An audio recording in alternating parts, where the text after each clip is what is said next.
Okay, what is going on, everyone, and welcome back to the Mets Weekly Podcast. We are live at this very moment on YouTube and on X to discuss the latest news and rumors for all off-season long in Mets land. We are finally back after a week-long hiatus from the Mets elimination, and now we have moved on to the off-season. Now, before we get into everything, which is going to be a lot, we have a lot to get into today.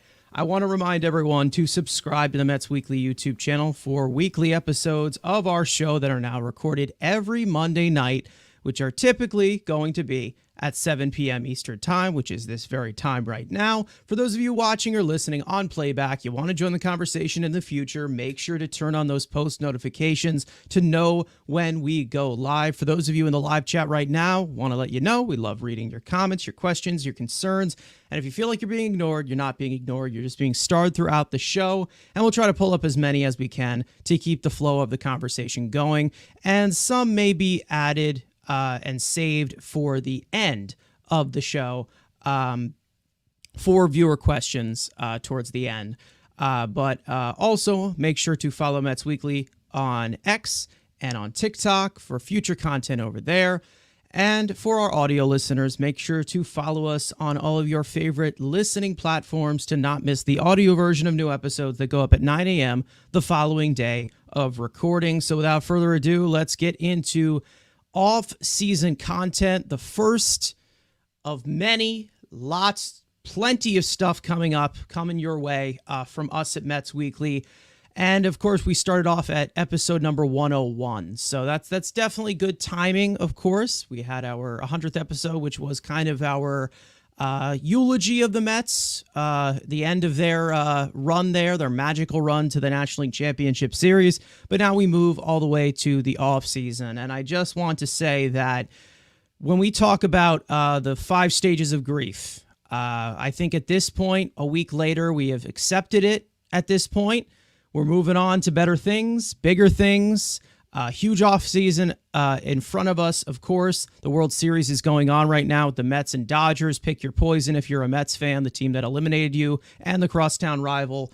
It doesn't matter really who you root for. It's not really the best of situations for either of us. But when it comes to the whole situation here, Frank, I'll go to you first. I mean, I think that the feeling in the air right now more is just so of what they can do in the offseason to improve things, but also looking back on this team that, again, like we said multiple times, made a lot of noise throughout this regular season into the playoffs, making a deep run to the NLCS Game 6. Yeah, I feel like all in all, like we said, considering where they started and where they ended up, I mean, if the time machine person could come to the stream we did late in May after the Dodgers series, there was you and I, and we were just really upset. I mean, the Mets were way out of it. Jorge Lopez threw his glove in the crowd. They were behind just about every single team in the National League. If somebody came into that stream and said, don't worry, the Mets are going to get to Game 6 of the NLCS against the Dodgers, you and I would have just laughed like crazy. Would have been like, this person is just absolutely insane. That's not going to happen. I mean, look at the way they're playing ball right now. So the fact that they did get there all in the same year still feels kind of crazy in the grand scheme of things. And I feel like overall you just see how stacked the Dodgers are, particularly on the offensive side of the ball. We know they're not healthy with the pitching, but it's kind of like, listen, if the Mets were in the American League, they could have got some World Series, but they sort of ran into the buzzsaw of the Los Angeles Dodgers. So it's like whether they get to the NLCS, whether they get to the World Series, there still is that one other team that is definitely better than them. There's no doubt about it, like all bias aside. But now it's a matter of, okay, well, what can we do to improve so that we can compete? Because they still took them to 6 games, despite, like we said, the Dodgers have their pitching injuries, and the Mets had some bullpen injuries too. So I just think overall it's like, okay, well, what steps can we take to be more consistent of a team? This way, I feel like, because like we said, it kind of comes down to, while the pitching was poor in certain areas, the inconsistency of the offense, the leaving runners on base, the boomer bust, the 6 runs in 1 inning and no runs for the rest of the ball game, cleaning up those kind of things, I feel like is what could really take this team a even longer way. Yeah, I mean, the main vision as to going into this offseason, and we will get into it in plenty different aspects throughout the entire winter coming up here. I think that the main goal here to kind of erase the whole situation that happened in 2022 as to how do we turn this 2025 season upcoming, how do we make 2024 not look like a fluke? And I feel like the best way that you can do that is under a guy like David Stearns, who we know has been able to bring in this sustainable success on a lower level with Milwaukee, obviously not with the resources he has here in New York. But that's basically the goal as to where the Mets need to be in that situation where, you know, maybe they're in the NLDS next year, maybe they're in the NLCS next year, and they continue to be that type of contender that maybe can use the unlimited resources the way that team in LA does, as to where we are already seeing reports of them going after Juan Soto in free agency when we're like, oh my God, how many players can this team get? But when it comes to the Mets, there is a point as to where, you know, this is the first step of getting to that point where maybe you do go all in for some of these players because you have this surplus of great assets that you can use. We're not there yet, but we definitely took a step closer with it in this deep playoff run in 2024. Andrew, I'll go to you. Your overall feelings, of course, a week later from the Mets elimination, watching the Yankees and Dodgers in the World Series. Maybe it stings, maybe it doesn't, but how are you feeling at this current moment? I know that this is your favorite time of year, getting into the offseason stuff, so I think that you're kind of half and half in that way, but you can explain yourself. Let me know. Explain yourself, please. I mean, yeah, I think even when you saw us on the stream, I tried to have the positive outlook of say, hey, you know, this wasn't supposed to happen and all that.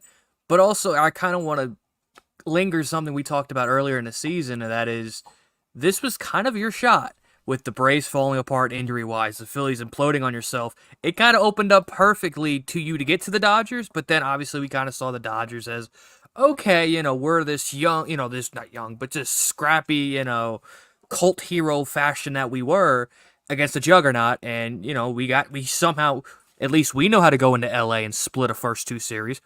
Someone couldn't do that, but again, you saw where you were on the pecking order. I mean, they beat you in every aspect of that game and did not make it, you know, oh, you got lucky. No, you just got pounded, you know, in those four losses that you did have. Yes, you found a way to punch and get two. You know, we'll see how the other one's doing, and not having a great job to begin with. But from where, you know, going into that offseason, I think I said it on the show, like, this is going to be, last year was the least amount of money Stearns was ever going to spend. And he got a good enough team to the NLCS and 2 wins away from the World Series.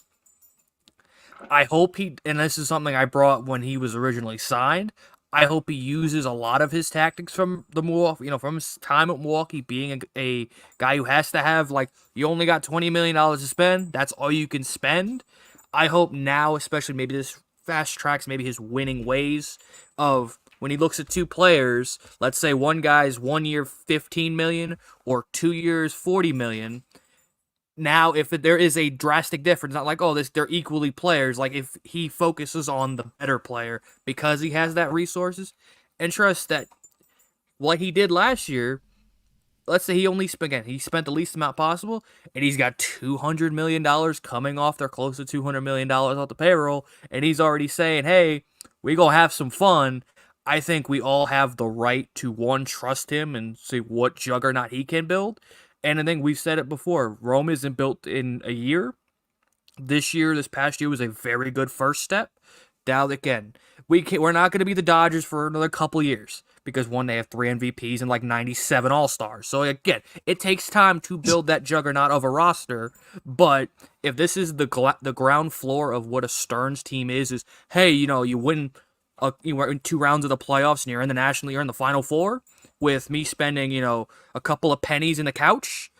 Now with him opening up the wallets, most likely, having, you know, having a knowledge of the farm system, say, hey, we didn't want to make trades last year. I really didn't know what this farm system was. I really didn't know I had an outsider's perspective. Now him in the organization for a year, having his own expectation and exams on players, him being active in the trade market.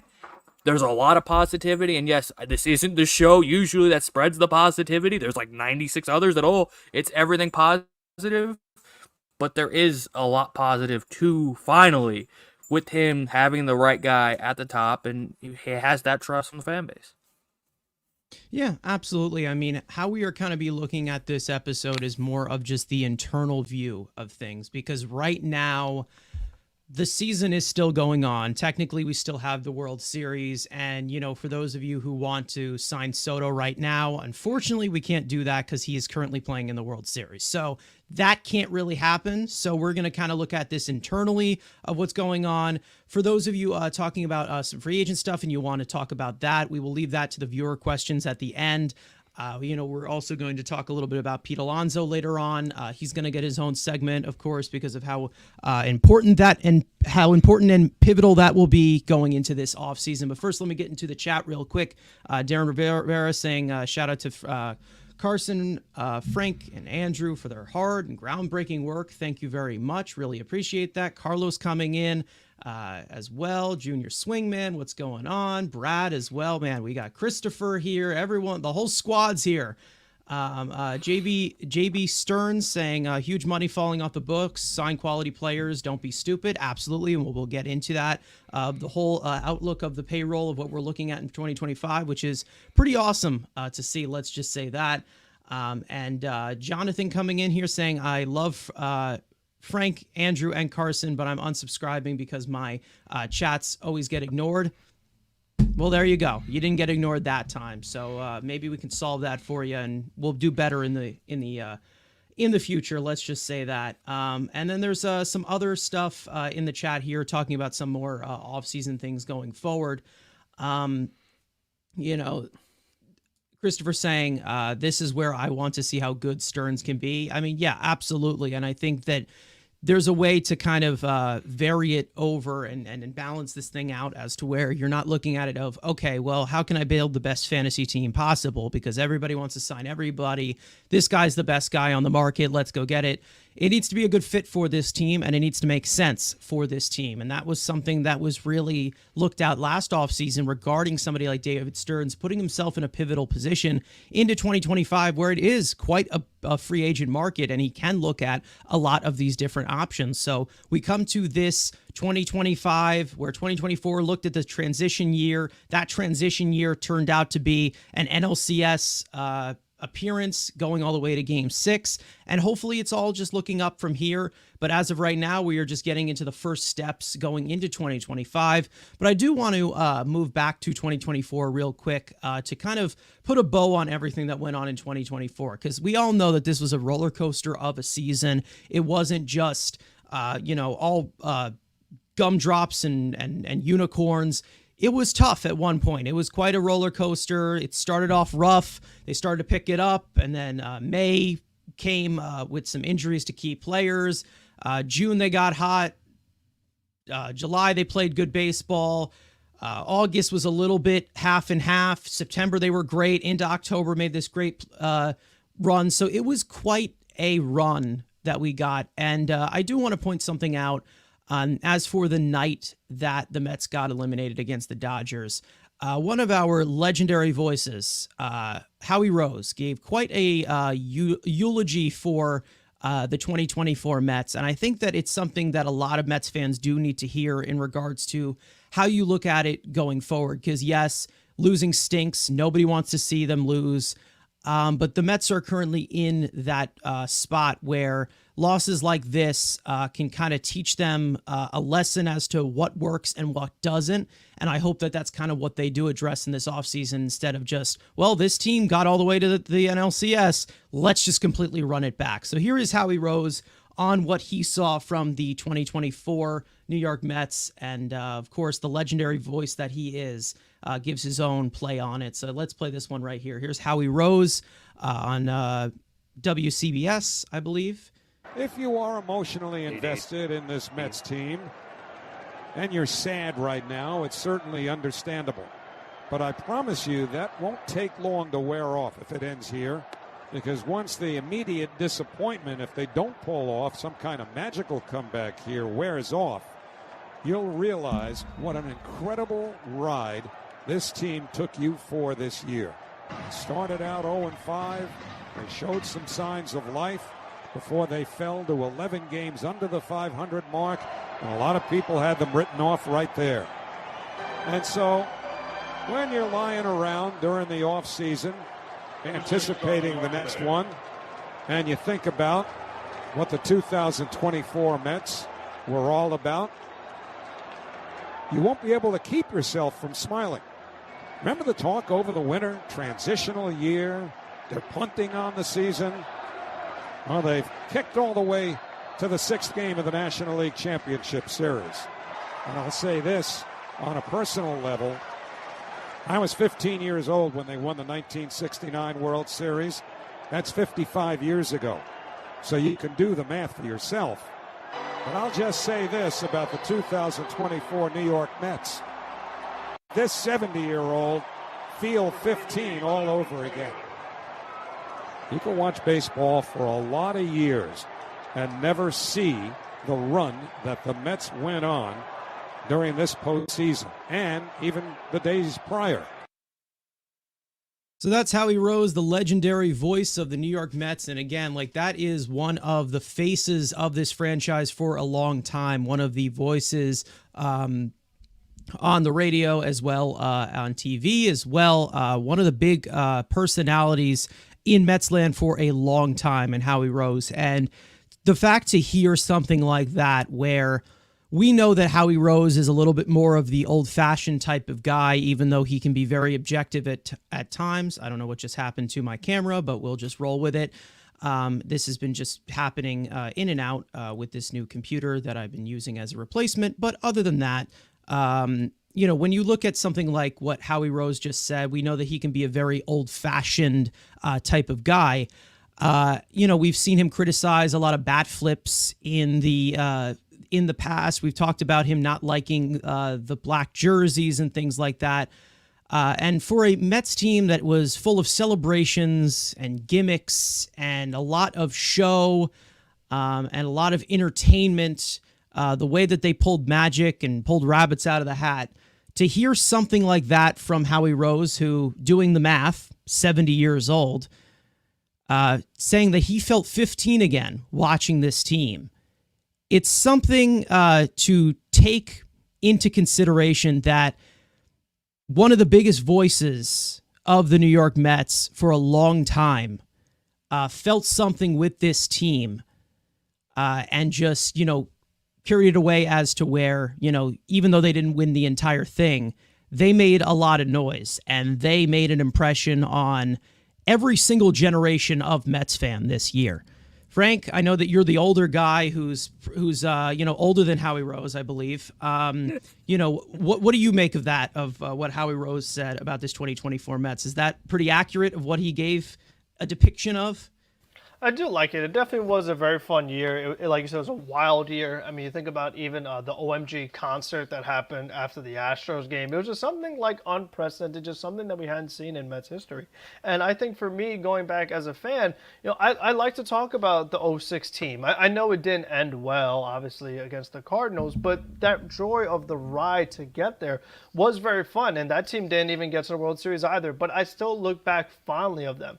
And I could definitely see myself in 20 years from now, or even we could be on this show, I could see us being, remember the 2024 Mets, how crazy that year was? Yeah. And like they got to Game 6 in the LCS, they had all these crazy things happening on the field and just like all the fun things that was around them. So I could definitely see it being looked at as a positive thing. And, you know, like some people in the chat are saying, you know, hopefully this is something that is like a building block. It's something that you build upon as like, okay, this is the first run in the postseason, and it's like, now how do you get to the next step and then eventually try to get another World Series championship for this organization? So you hope that this is kind of like the start of it and not just like a one-off and just one lucky year where like all of your one-year deals hit and like everything went really well.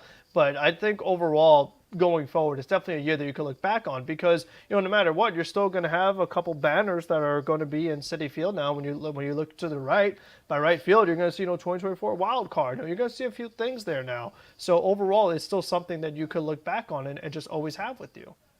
Yeah, I mean, obviously the Mets have not had the success as compared to some other franchises like the Yankees, the Cardinals, or even the Athletics. Remember when they were good? You know, teams that have won multiple championships, in their franchise's history. And of course, the Mets only have 2. They have not won one since 1986. But I feel like we need to get to that point as to where these playoff runs aren't feeling as special, where it's a yearly thing. We're here every single year, and they have a chance to contend for a title. And like Andrew said, it felt like it was the perfect moment as to where the Braves were banged up, the Dodgers pitching was banged up, the Phillies we took them out, and it seemed like maybe this Yankees team wanted to maybe this Yankees team wanted to play the Dodgers more than this Mets team. The Mets just couldn't get past a Dodgers team that is very, very good. But when it comes to things like this, I do look at it fondly of 2024 as compared to 2022. 2022, that team had the expectation of spending as much money as possible. It was the first big spending offseason of Steve Cohen under Billy Epler, bringing him in. Sandy was starting to step back as well. They bring all of these guys in that are veterans, the Max Scherzers, the Starling Martes, all of that stuff like that. And they talk about, the expectations they had. That team in September face planted their way into the playoffs. They weren't playing great baseball whatsoever. They were falling off a cliff. Let's not forget that series against Chicago, where I'm pretty sure they got swept at Citi Field. They had that series in Oakland, I'm pretty sure they didn't play very well in. The series in Atlanta, of course, and then, of course, it ending at Citi Field against the San Diego Padres. And that team I was very, very frustrated with. You had expectation due to that. Along with this team right now, they gave us something to be proud of. And I think that that's what you see from the difference between this 2024 team and 2022. 2024, they never stopped fighting. They just never stopped. They refused to die. They really did. Because against a team like the Dodgers on paper, let me just say, that team should have just swept us outright. But the Mets gave them a series. It still felt like we were chasing them more than playing them because they are a better team at the end of the day. But the Mets made some noise from that measly little 6 seed that won 89 games and just squeaked into the playoffs with a victory in Atlanta. Frank? We didn't go down 2-0 to them. We didn't. We didn't. And listen, one thing that I do find hilarious when it comes to this whole situation is Yankees and Dodgers World Series. The MLB has really been pushing for that. We saw like ads before the championship series were over on Fox that they were pushing for it to see the biggest stars in this game put on the stage. Aaron Judge and Shohei Ohtani have been awful in these series so far. Mm-hmm. So it's kind of funny as to where you're like, okay, was it really worth it? Obviously, Juan Soto's great. Mookie Betts is great. Freddie Freeman's put on a show as well. This hasn't been that bad a World Series so far because they have been tight-knit games. But to be honest, I'm ready to get to the offseason now. So if the Dodgers want to sweep that series, I would be fine with it. And then we can get into, Stearns cooking, as we usually say. And even before the offseason started, we just signed a minor league reliever, Chris Stefanski, who was a part of the 2017 Astros team years ago, where when I think it was his time did overlap with Stearns and Gross when they were in Houston. So maybe there's somebody that they have familiar stuff with. Of course, we'll be talking about maybe him during, spring training or like some, guys who could maybe make the roster or whatever. But you see that the Mets already making the phone calls before the offseason even started. It's great to see them address that and be aggressive the way that they have been so far. Frank? I like him more than a Max Kranick, for example. I feel like we've talked before about Stearns like targeting particularly Astros relievers, Maton, Stanek. Now you get a guy in Diviensky who at least he has that postseason experience as well. He has not been nearly as good as he once was, like we mentioned, the 2017 version. He was in Seattle, which is where Stanek just recently came from, did well in AAA over there, so maybe they tweak some things. And again, if it's someone that they have familiarity with, that they feel like they could find something to tinker with, he's better than a lot of other guys we've seen. Like, he's better than your Adcock, I'd say, and like a few other just guys that have been out there and get shelled. Like, he's not going to be this high leverage piece. He's not going to be a guy that lasts the entire season. Maybe he doesn't get called up at all. But we've talked so much about that there's never enough arms, because when we saw a lot of the struggles the Mets had, and we kept saying, even during this postseason, we said, well, who are you going to call up? I mean, who are we going to use? Because the Mets had also so many guys that got hurt that could have got called up to the major leagues that they gave these minor league deals to last season, and it just never worked out because they didn't have enough arms. So I'm all for, like we said, there's no such bad thing as a minor league deal. So if it works out, most likely not, but overall, you could take a flyer. There's nothing wrong with that at all. Yeah, absolutely. Carlos saying our team's allowed to sign players. We're not officially in the offseason. Minor league deals can be signed at any point, I think, like at any point during the season, obviously. And once your season is done, you can always sign guys to minor league deals at any point. Now, of course, closing out 2024 the best way that we can is David Stearns. He had a lot of comments that he made regarding this team going forward, and a lot of things about the Mets in 2024, looking back, reflecting on it. Now, there were a lot of things that went on in this press conference, which we'll sprinkle throughout this entire episode because there's going to be tons of quotes that we're going to give out in sub-segments. But I do want to talk about just the full-on reflection. I have tons of quotes here that I can bring up from David Stearns, and I will try to summarize them as best as I can. So to kind of just, bring this one out here of what David Stearns was able to talk about of the outlook of the Mets following the 2024 playoff run, basically saying that I think we took a positive step for this organization. We believed all along that we had the ability to compete for a playoff spot and have an exciting September, October, and we did. So I think that is certainly a positive. I think behind the scenes, under the hood, we put some things in place that will serve us well going forward. Still some work to do in those areas as well. And now it's our responsibility to keep it going. We enjoyed this run. Our fan base enjoyed this run. We had great memories from this run. It's also time for us to move forward and see what we can do to build on this to ensure that we have this sustainable competitiveness and true sustainable competitiveness that eluded this organization for a long time. Also talked about Carlos Mendoza in his first managerial season. He said Mendy did a tremendous job. We talked about this throughout the season, just the consistency that he presented himself with, his ability to be the same person every day, regardless of what has been going on. That was true when he and I by ourselves in his office through things. It would go through things, and it would be true when he was out here in front of you and the cameras.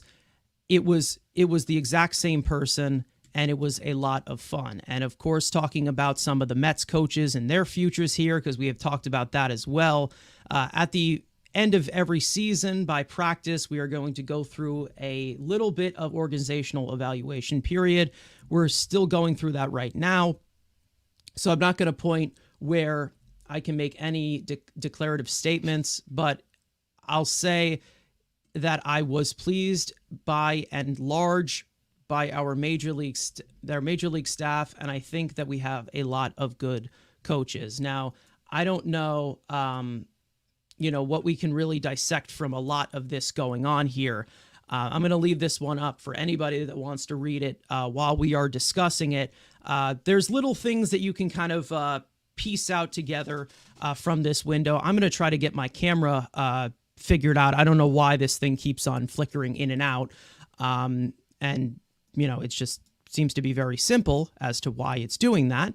But Frank, I will go to you with any of the takeaways you have of just the overall reflection of the 2024 Mets from the eyes of David Stearns. I'm glad that he said the coaching is an evaluation process and that he didn't give a declarative statement yet. And he wasn't going to say, "Oh no, everybody's fired." Like he wasn't going to say that on the post presser. But I'm just glad he also said that this is an evaluation period, because I said this in one of our postseason streams. As much as we've had our criticisms about the philosophies of some of the coaches, it's hard to fire some guys when you do make it to Game 6 of the NLCS. Like, I do understand that, but I think overall, from a team building philosophy, when I look at the free agent list and the players that are available, and from the pitching side, I might highlight some guys, and I'm like, well, you know what? This guy kind of has a walk problem. And then I think to myself, well, with the walk issues the Mets had, how would that style kind of mesh with what the Mets already do? Like, would that make the problem even worse? Would it add to the issue? So I have to consider that. And then even when I'm looking at some of the hitters, I'm saying, okay, well, I know the archetype that this player is. Is Chavez going to try to change this guy too? Is he going to try to make him all of a sudden an opposite field hitter, try to make him a singles hitter when this is a pull hitter that we felt is in a pull ballpark and we need more guys that want to pull fly balls? Is he going to try to change their approach? So, like, those are some of the things you have to consider, is that while you had that success, as far as the players that you're targeting, are they going to complement what the coaching philosophy currently is? And like we also said, these coaches were not hired by David Stearns. So he also has this opportunity to say, okay, well, maybe I want my guys to kind of fit what I think. And one of the other things that David Stearns said in his presser was that they are not really in a rush or see it as a point of emphasis to get another GM. Like, just they kind of, Stearns is like, you know what? He didn't say it outright, but he's like, I'm here. We have a good staff. We don't need to get anybody else. But let's say, for the sake of argument, that a member from another organization, like a really great organization, does come available and the Mets decide to bring him in. Well, what does that guy say about the coaching staff? Does he really dislike it, or does he really like it? So I feel like those kind of things, just like he said, having that evaluation process and kind of debating what you want to do, because then on the flip side, you also have to look at, well, what coaches are available? Like, is there a pitching coach that you feel like is a significant upgrade? Is there a hitting coach that you really like? And if there is, then you can make that move. But you don't just, oh, we walked too many guys, oh, our hitters were too inconsistent, we're just going to get rid of them and then bring in somebody else, because no guarantee it could be better. So I like that the way he worded it, an evaluation process. You have to evaluate what your options are before you come to your decision. Yeah. Andrew, I'll go to you on the, some of the stuff that he talked about regarding just as a whole, because we will get into some more of the specifics. I do have some more quotes regarding some of the young players as well.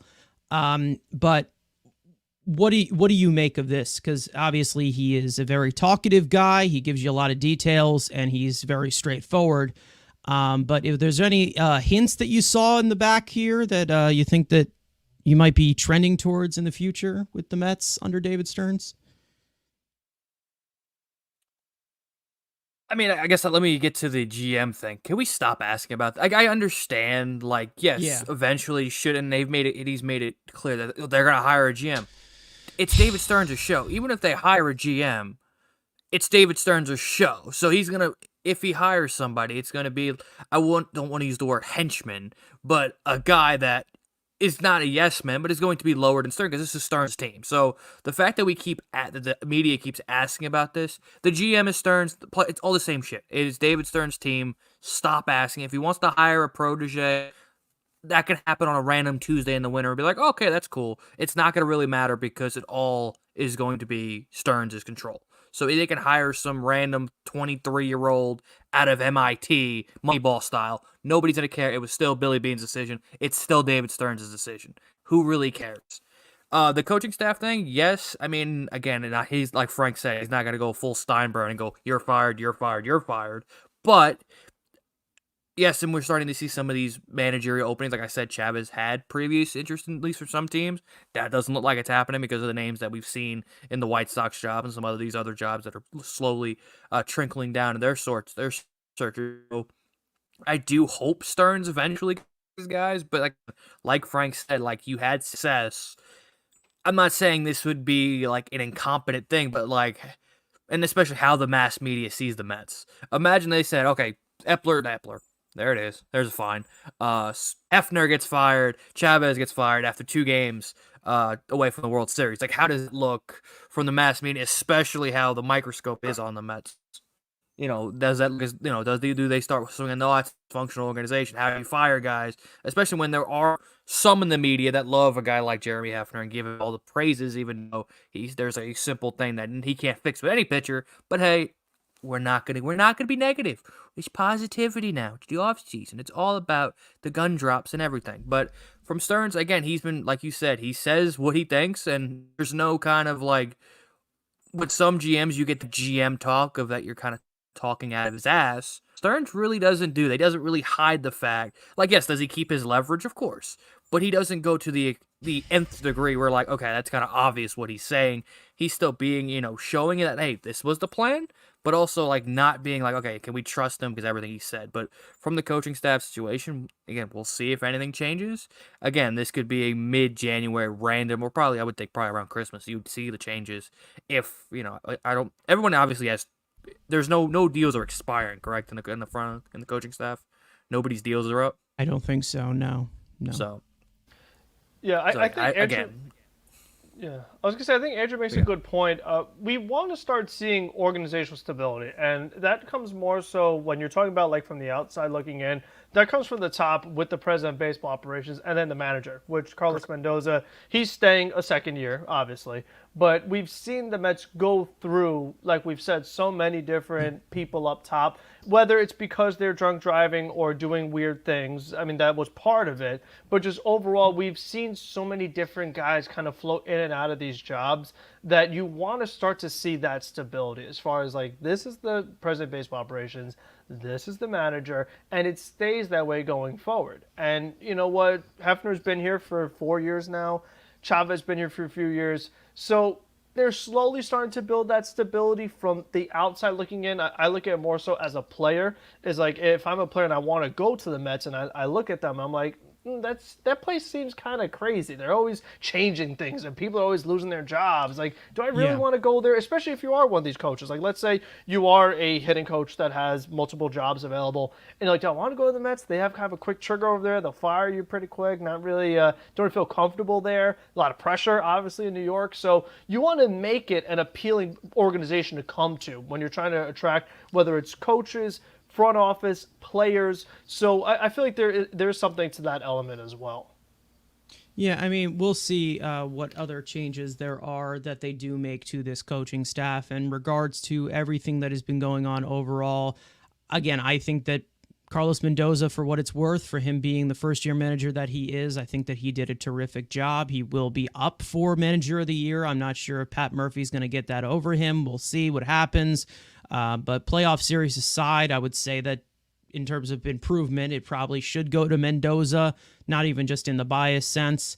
But I do think that he was definitely the good piece into this, to put into this to get this thing completely done, as to where, the vibe of the clubhouse, where I feel like it would be a lot different this year under somebody like Buck Showalter as compared to somebody like Carlos Mendoza, who it seems like he's more of a player's manager on that side, where there's not really of a load management type of feel to him, where he's open to discussing with players and he's able to have like those types of relationships with them to where they can trust each other and, they can have his respect. So I feel like he's done that very well this season.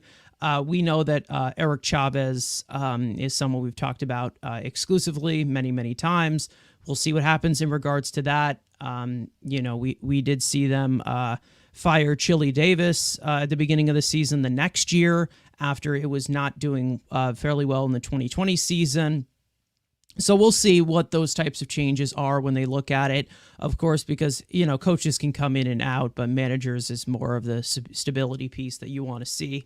And this offseason, we're not going to be talking about a president of baseball operations, and we're not going to be talking about, a manager, because those guys are here to stay for the next year and hopefully for years to come, because I do think that they definitely made a really good hire in Carlos Mendoza. And I also want a lot of Mets fans to, more or so go to the impression that the manager is not really the biggest say-all, be-all as to what the team's success regards, because a lot of the front office dictates a lot of what happens with the managers. Obviously, they have their input and they make their decisions as well. But as long as they're respected in that, as long as they're respected in that dugout, in that clubhouse, it's a really good hire. And I feel like it definitely got put into the best situation where he's been in New York before. He's been brought up into this role. And like I've said, it's not something as to where he's a rookie manager. Rookie managers have no experience in any sort of way. He's a first-time manager as to where he was brought up into this role, same as other candidates that we've talked about, like Joe Espada and things like that. And we've talked about other guys like, maybe it was Andy Green or Mark Kotze, guys who have been bench coaches before and had those leadership roles, guys like Mickey Callaway and Luis Rojas, had absolutely no leadership, experience whatsoever, and was kind of like the guy to the guy. And they brought them in because they thought it would piece together, but it absolutely did not. Now, other than that, overall, looking at it from what Stearns said in that press conference, we also did get some other things regarding some of the young players, and we did get some comments regarding Brett Beatty, who now he went down to AAA for a majority of this season, lost his third base job to Mark Vientos. And then we also got some stuff about, the long-term outlook for some of these young players. So I do want to get into some quotes along with that, calling this, the future aspiration, the Mets' young players, of course, in regards to what the Mets are and where they stand with Brett Beatty, who has struggled, saying that we still have a very high opinion of Brett. He is a player that continues to develop his versatility with an ability to play multiple positions. It's probably tough right now, and frankly, maybe even tough at spring training to know exactly where it is going to fit, but he's a talented player. And as we saw this year, talented players can step up and take advantage of opportunities when they come, and they become big parts of our team. There was also some stuff about Ronnie Mauricio and his health update, saying step one is for Ronnie to get him to be doing baseball activities. It is now close to a year without baseball activities, and it has gone a lot slower than we have expected. So that is not the best news to hear, but there still is tons of time. And then, of course, in terms of the future, guys like Vientos and guys like Francisco Alvarez as well, who have had some success at the major league level, talking about locking down young players in arbitration years. He's saying, I'm always open to the idea of long-term deals to our pre-arb guys. Those are the types of conversations I've explored and deals that I've done in previous spots in my career. So we've seen him do it multiple times with a lot of these young pieces. Of course, we're more just of talking about the future of more just kind of like the big four here where we're talking about it. Obviously, you can put Acuna into that mix, but Beatty, Alvarez, Vientos, Mauricio, you can put Acuna there. Maybe Jet comes into that conversation later on. Gilbert might be in there, even though it seems he has kind of slowed down since that injury, and maybe he needs to get it back up from there. But in regards to these young players, I do think that they're going to all get a chance at one point to prove something. I personally think that it's already been proven what Brett Beatty can do. That's just my opinion. He's going to be 25 next season, and I feel like once we have heard the situation of the word of what David Stearns used, saying develop at an age that he's age 25 now, that's kind of telling as to where, maybe it has been decided as to what they do with Brett Beatty. Obviously, we can get into it so many times of how they kind of utilize these young guys. Of course, they're going to make some moves in the offseason, of course, they're going to make the decision, of course. But when it comes to a lot that has gone on with a lot of these young guys, we don't know what this situation is yet with Ronnie Mauricio. It's going to be a slow situation. But the vision going forward with these young guys, Frank, I know that you're the big Francisco Alvarez fan guy, but I feel like the big lock right now after this year, Mark Vientos is going to be a big part to this team next year after what he has shown in 2024. Yeah, I think that should be priority number one of the entire offseason, to be honest with you. Because when you look at it, we talk about, okay, well, what got the Mets to this point? Mark Vientos had a massive, massive postseason, and he was great in the regular season. But we talk about, I say it all the time, and it's a common saying in sports, but big money players in like big money spots, like that's what Vientos did. I mean, he looked like a superstar in this postseason. He was up there with your Mookie Betts, your Fernando Tatis. I mean, your guys that get these huge contracts. Mark Vientos was performing like those guys offensively. So you have a golden opportunity right now where here he is in his first full season, and we talk about your arbitration, things like that. You have an opportunity to offer Mark Vientos a long-term deal right now that's going to cost you way less than it will 4 years from now. And it's something that they're now paying the price with Pete Alonso. They could have avoided this Alonso problem in his rookie year when he put up historic rookie numbers. You could have given him a long-term contract at a much lesser price than you were going to pay this offseason. So you don't make the same mistake twice. You don't have the Wilpons anymore. You have Steve Cohen backing you. And Steve Cohen will pay for players who are really good and help him win championships. If the Mets won the World Series this year, Mark Vientos is going to be a massive part of it. So I definitely think that should be a very, very high priority for the Mets to extend Mark Vientos. If you want to consider the Alvarez one, it's a little tougher because he's a catcher, but it's something you can consider. But I think overall, one of the other things I like that Stearns talked about the young players, they asked him about just like his overall feel of the farm system. Yeah. And he said, well, I also like that we added a whole new draft class to it. I feel like that's another element that isn't quite talked about as much yet because these guys are so young and they're not going to be immediate impact players. They're not going to immediately be on the roster, the active Mets roster. But these are guys that we are going to be talking about in years to come and seeing how they develop and seeing how does a David Stearns draft class look as far as, can you get these under the radar picks, guys who are selected much later on to then all of a sudden be effective players for you. As far as Beatty, like you said, he's had so many opportunities, and you talk about versatility, but my opinion, we know what his positions are. It's third, maybe a little bit left. Why would you put him in either one of those spots? He's not better than Vientos, and he's not better than Nimmo. So both those spots are locked down. Sure, he's better defensively than Vientos at third. You'll make him a defensive replacement.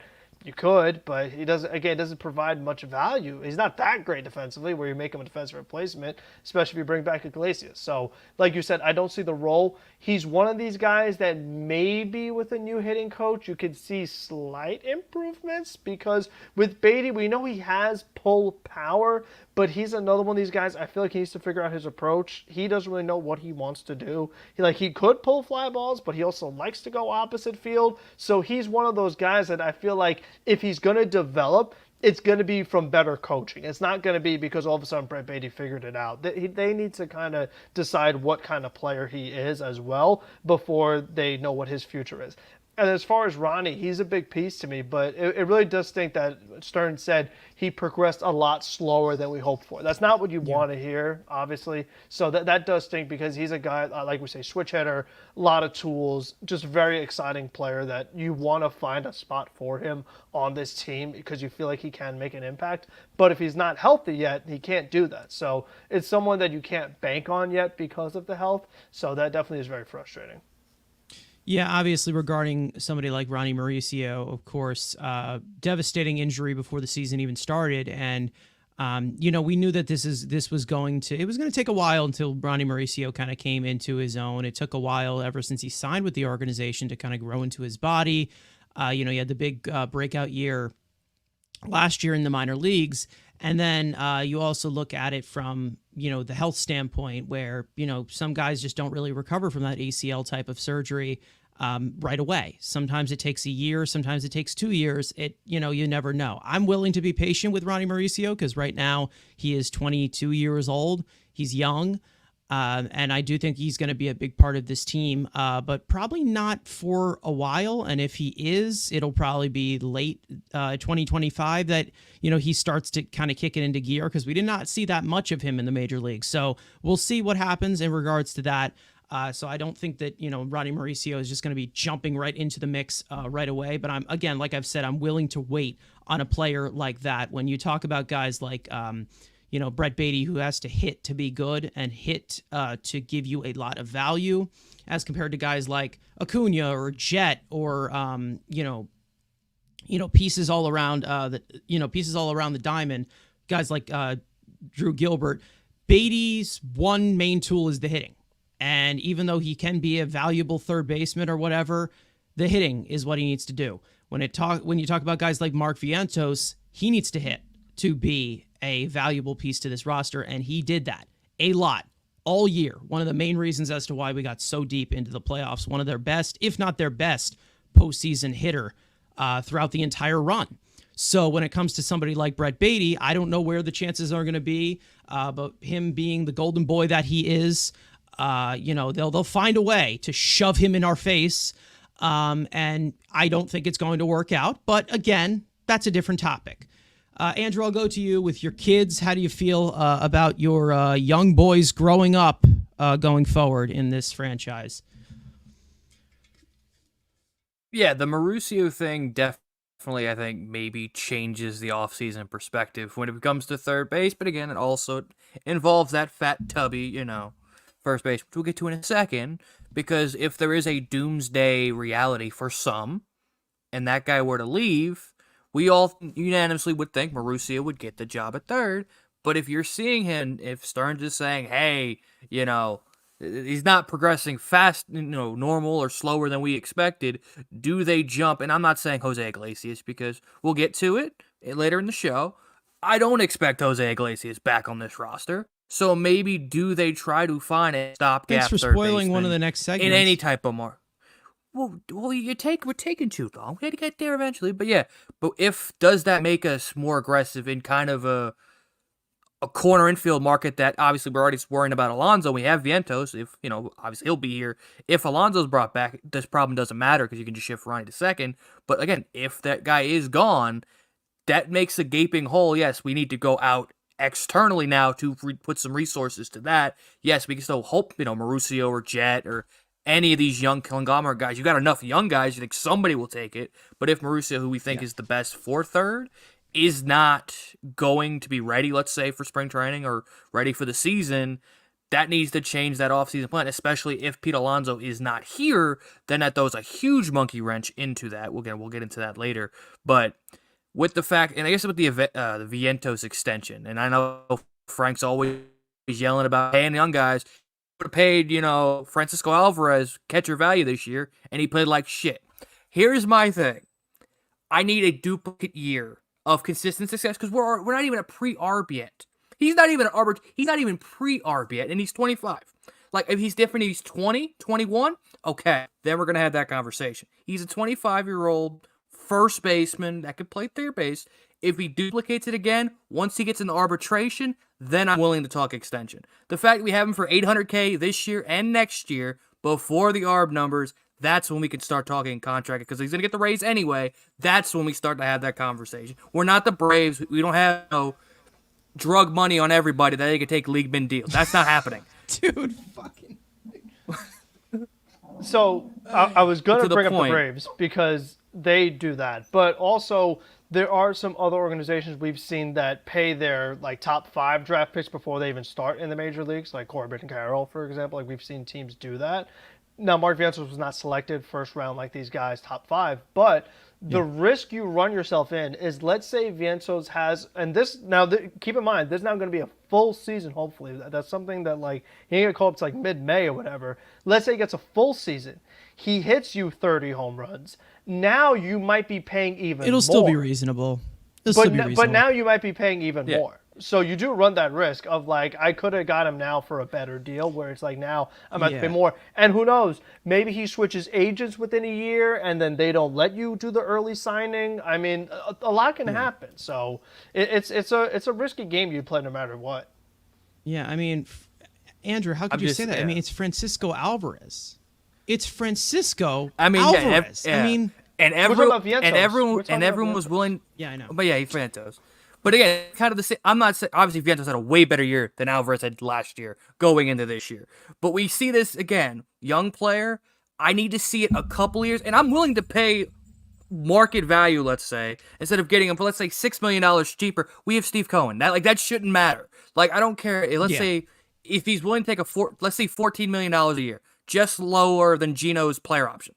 $14 million this year. He duplicates it. I'm okay with it being 23, 24 because he's legitimized himself as, okay, this dude is a proven huge slugger. Okay, I'm willing to pay, let's say, lose up $7 million a season. I'm okay with that. Yeah. Again, I get the Braves do it, and it pisses us all off because they all hit. I just want us, again, let's see another year of this, and we still pre-arbitration. Once Arb 1 hits, he's going to get the raise anyway. I think that's when we have the conversation. We have an $800K next year. Let's enjoy him at $800K. Build a super team around an $800K budging superstar. So then one of the other things that also has to be considered when talking about market value is that let's say the polar bear stays and he's at first base. And let's say now, since we're not re-signing Vientos, they're giving the extension this year. We're going to let this year play out. Let's say Mauricio develops as a really nice third baseman and then Vientos becomes our DH. Now, are you giving him the Eugenio Suarez contract when Suarez is a third baseman compared to what does Vientos' contract look like as a DH? I feel like that's one of the other things that you have to consider as well. I mean, again, if you want to look at, again, if he is a DH, Jordan got paid. Jordan was the biggest deal DH got. I think it was like 7 years, 140 something, 156 million, something outrageous. Again, and listen to what you just said. If Ronnie Mauricio proves he's a really good third baseman, and Pete Alonso is a 30 homer hitter to DH or first base, and Mark Vientos duplicates it as your DH, that's potentially that's 90 homers, let's say reasonable, in your lineup. That's a good thing to happen, especially with Steve Cohen and Lindor. Exactly. And Nemo with 20. That's a good. Frank, what you said is a good thing. You hope that happens. Yeah, no, that's true. But again, I'm just saying to that, have all these guys hit. I mean, it's not like it's going to happen every single time. Like there's some of these guys that are prospects that are not going to come through, but you hope that does happen because that you have that type of surplus. Because when you have those types of guys, that can help you maybe move them for some of these big pieces that the Dodgers do sometimes. So again, like that's a good thing to have. It's not just like, oh, well, we have this good prospect and we don't know where to play them or whatever. You can find a way to have them on that roster. I do believe that you can accolade that in any way possible when it comes to some of these young guys. And there's definitely openings when you talk about some of these things on the roster. Now, speaking of openings on the roster and needs that need to be filled, we all know about the big elephant in the room, that being the big amount of money coming off the books in this offseason. And we had David Stearns talking about that as well in his presser. And I do want to get into that going into our kind of outlook for 2025. At this show, most likely estimated will go over 2 hours, but it's okay. We've been out for a week, so we can go forever. We can talk forever for this team. You guys know how this works. But when it goes to guys like David Stearns in terms of the payroll, this is what he said of the Mets off-season outlook, basically saying that we've got financial flexibility.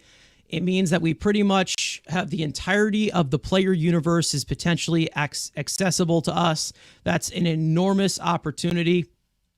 I envision us taking advantage of that opportunity and being aggressive in certain spaces. We have to recognize that we want to step up our organizational pattern so that we can invest in free agency, invest where we think we need to complement the club on an annual basis. So you're right.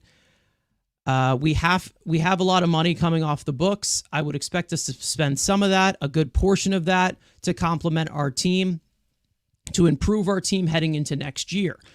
We're also not going to do that hamstrings us in future years and prevents us from continually supplementing to our core group. As for one of the main pieces of emphasis that we all knew it was going to be, being pitching in this offseason, David Stearns had to say that, I think it's too early to determine exactly who is going to take our spots. And so we'll continue to evaluate that plan and the path as we move through the offseason in all of these different segments of the player universe. There are not hard and fast rules for me. I really do think that we have to take each individual decision, looking at each individual, at the individual player, to determine whether we think a long-term investment is warranted, is wise, is the best interest of the organization. When you look at the history of long-term investments in pitchers, it is not overwhelmingly a rosy picture, but there are pitchers that have done well, that have gone into their mid to late 30s and pitched very well. And so if we think we can identify that, then those could be the expectations. So it seems like every single piece of opportunity is on the table for David Stearns, obviously saying that the entire player universe is accessible to them, because it obviously is, with the richest owner in baseball in Steve Cohen. But the best way to kind of look at it is, how is this going to affect this team long-term and short-term, of how they're going to accolade that type of money that is available on the payroll. But when you talk about some of these pieces, such as pitching, talking about the mid to late 30s, a lot of these guys, that are investments for, that are 29, 30, a lot of these guys going into that certain age, regarding a lot of, situations of a lot of these pitchers where it's a very injured position, and you have to look at that as well. To me, I don't know, and I'll send this over to Andrew here real quick, regarding this situation. But when it comes to this look during the pitching staff, it seems like, to me, off the bat, it doesn't look like Stearns, from this quote, and maybe it does change, it doesn't look like Stearns is going to look internal in terms of the pitching when he's talking about mid to late 30s, when you're talking about guys like Severino and Minaya and Quintana. That doesn't seem to be on the top of his list to possibly retain on the pitching market to me. And that's just a hint that I take from it. It's possible that I could be completely wrong in that sense. But, there are some markets for these types of pitchers in their mid 30s. And, hopefully there is some stuff where they put in the young players. But what do you think about this? Of course, the market opening up the way that it is with all this money coming off the books. Andrew, do you think that there's any takeaways from this? Maybe it's a little too early. I don't know how to feel about how they go out with all of it regarding it. But when it comes to everything that they have done in the past, there is some concern as to how they have spent some of this money and kind of split it up with the financial flexibility of Steve Cohen so far, of him owning the team. So what do you think, Andrew? Yeah, again, like you said, the quote kind of simulates a, hey, Minaya and Severino probably not coming back. I think obviously we expect both of them to be qualified, so I think only one of them maybe thinks about it. The other, I think, is obviously going to get paid. So again, if one comes back on that, sure, you would think to come back. But again, you've seen, and this is what we're going to be, and I've said, especially now with the market of pitching, average and sometimes cookie throwers are making $18 million a year, not citing any former taco salesman at Citi Field at all. When those type of guys are making $18 million, the pitching market has become absolutely just stupid. So, and like I said earlier about the trade market, I do think, in my humble opinion as a dumbass rhino, I would prefer staying away from the free agent pitching market as much as possible. I would rather go via the trade market if it's guys like, kind of like the Bassett type deal, if it's Luzardo, or former big, there's a couple teams shedding money that have, I wouldn't say front line, but mid-rotation, sometimes frontline pitchers on the market that they're looking to shed salary at a number that is less than market value. I mean, I can name a few, but we'll talk about them throughout the year. We're going to keep today's just strictly internal. Minaya and Severino, those guys are going to get north of 23, 24, 25. In Minaya's case, maybe somebody stupid and gives them 30. This is what the market is. So if I'm Stearns, I'm not going out. There's only one guy on the market that I'd be like, okay, and even I have some concerns with it. There is nobody on this free agent pitching market that I'm like, okay, that's 4 or 5 years of at what the new market value is. I mean, I'm going to be very interested to see who Shear's version of Severine, and we expect him maybe in the back half to look at the, if it's some low end, like who the hell is this guy? This guy's have a bad year that he can identify to fix. But I don't expect him, except the one guy, which you could put 2 and 2 together, which I don't even think they're really going to make a run at. I think they might have conversations, because you always have conversations when you have Steve Cohen at financial. You at least make the call. But again, I think he's going to pivot to the trade market, because he just looks at the prices and you're just like $18 million for a 4-starter, or in that dude's case, a freaking cookie thrower. Like, that's just ridiculous. And like I said, Severino and them are going to get north of 20. Even a guy like, even Quintana, especially how solid he pitched down the stretch, there might be a team that gives him, 18 to 20 million. And that's just the way of the pitching market. And again, I think I'd rather go that trade market. You have some guys with set term at really good to what the market is now. I think that's when you pivot. Yes, you have to give up prospect capital, stuff out of the organization, but I'd rather pay for bats and trade for arms, and I think that hopefully is what Stearns. He's done that in the past. I hope that is, and obviously build the internal depth, which we have guys coming in the future.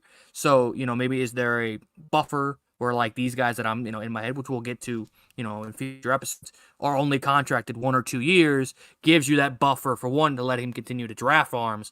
But we also have that, young group that we're very high on coming, getting up through faster through the system to replace those guys. And so you're not having to pay and test that market for the starting pitching market. Yeah, obviously, like this young conglomerate that they have, developing your own pitching is the best way to go, of course, with them being controllable arms. Obviously, you still have to be on edge with them regarding their health. That's just kind of how it is with every single pitcher. But for, the Mets kind of stepping into the good old luck of the Mets or whatever, it's definitely been a lot more stable as compared to this year, 2024. We had Manaea, Severino, and Quintana all healthy all year. I mean, we didn't really expect that to happen as much. David Peterson came back and then stayed back, obviously. Who else was there? I mean, they had some injuries to, Blackburn when he came in here. Senga was not here all year. Of course, that was something that was definitely detrimental to us. But we had a majority of our starting pitching healthy. And, that was, those little investments as to if they can't stay healthy, them just being here for 1 year, they can pivot to something else. And I feel like that's kind of how I approach it with pitching, of course.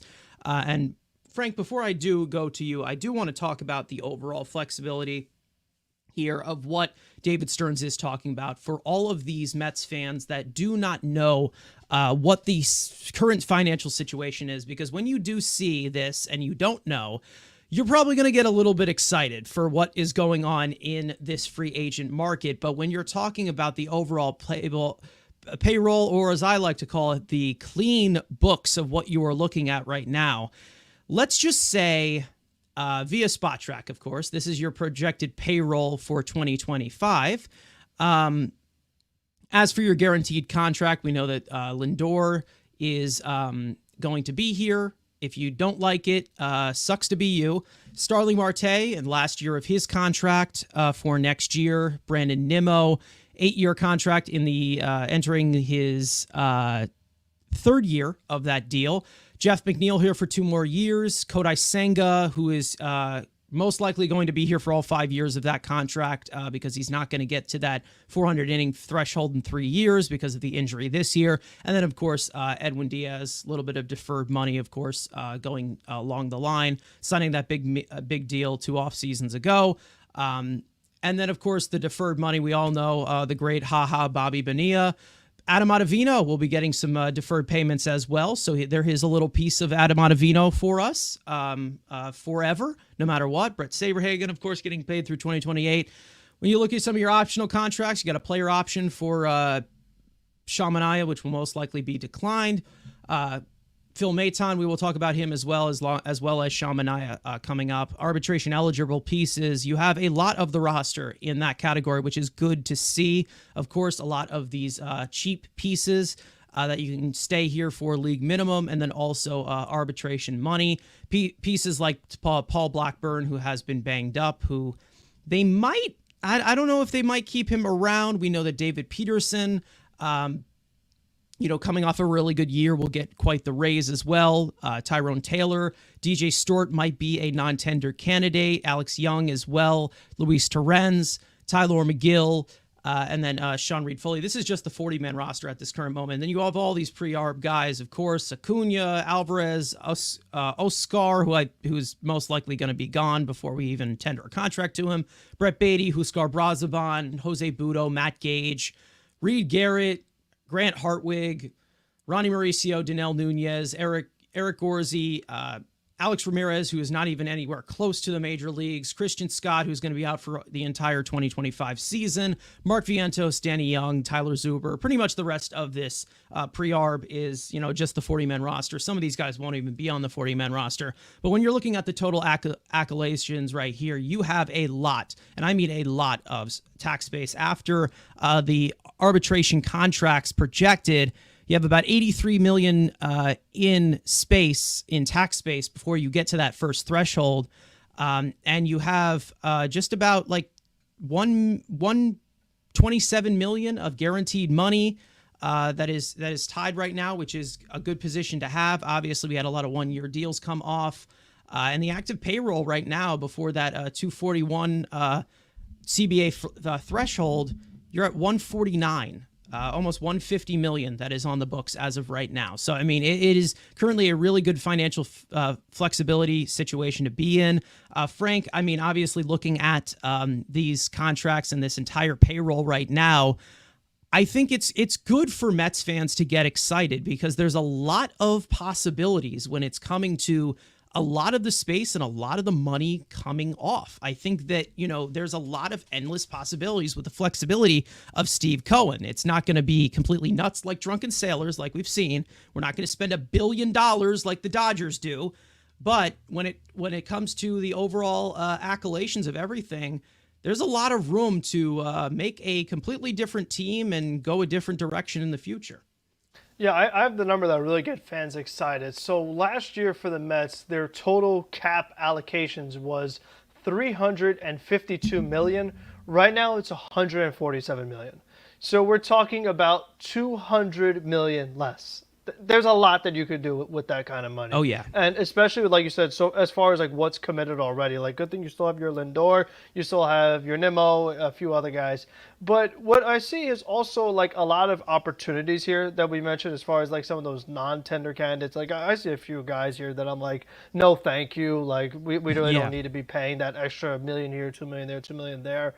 But there are some good deals here, though, like David Pearson for $5.5 million. Like Andrew said, with what starting pitchers get paid nowadays, I'd take that gladly. I think that's a great deal. Yeah. So you also have those opportunities here, too. But also, like, very important players for you. Like my guy we just talked about, Mark Vientos, Francisco Alvarez, Luis Angel Acuna. Like, these are all guys that could be, and some of them are definitely going to be starters for you at your position players at pre-arb. So that's awesome. Like if you could have some of your starters on pre-arb contracts, that helps you out a whole bunch. That is the kind of things that allows you to go star hunting. It's like, okay, we could afford to give one player a ton of money because we have so many other players who are not getting paid a ton of money. So it gives you some really good opportunities.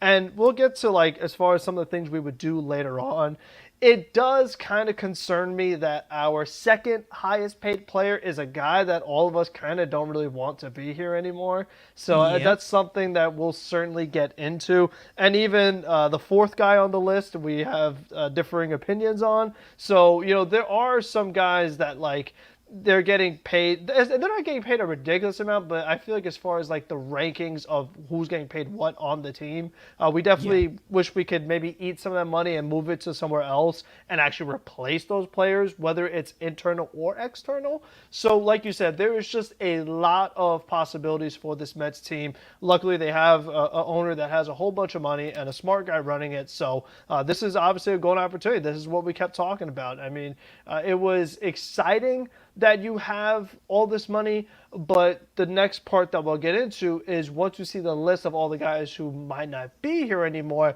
that's where it doesn't get as fun because you're like, wow, we have so much money, but at the same time, we need to build another rotation, we need to build a bullpen, and still upgrade our lineup. So it's exciting, but all of a sudden those things can kind of add up pretty quickly, and then all of a sudden you don't have that much money left over. All right. Well, Andrew, I know you're licking your chops at this. You see all of this space, all of this cap. This is a GM's dream, if you ask me. A lot of things that can possibly happen with the pivotal points, of course.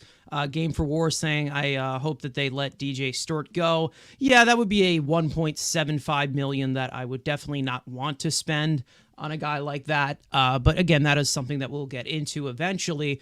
But, going into this offseason of the final takeaways, I mean, I think that this is the most, and correct me if I'm wrong, Andrew, this is probably the most pre-arb guys I think we've ever seen on a 40-man roster in like Mets history in a long time.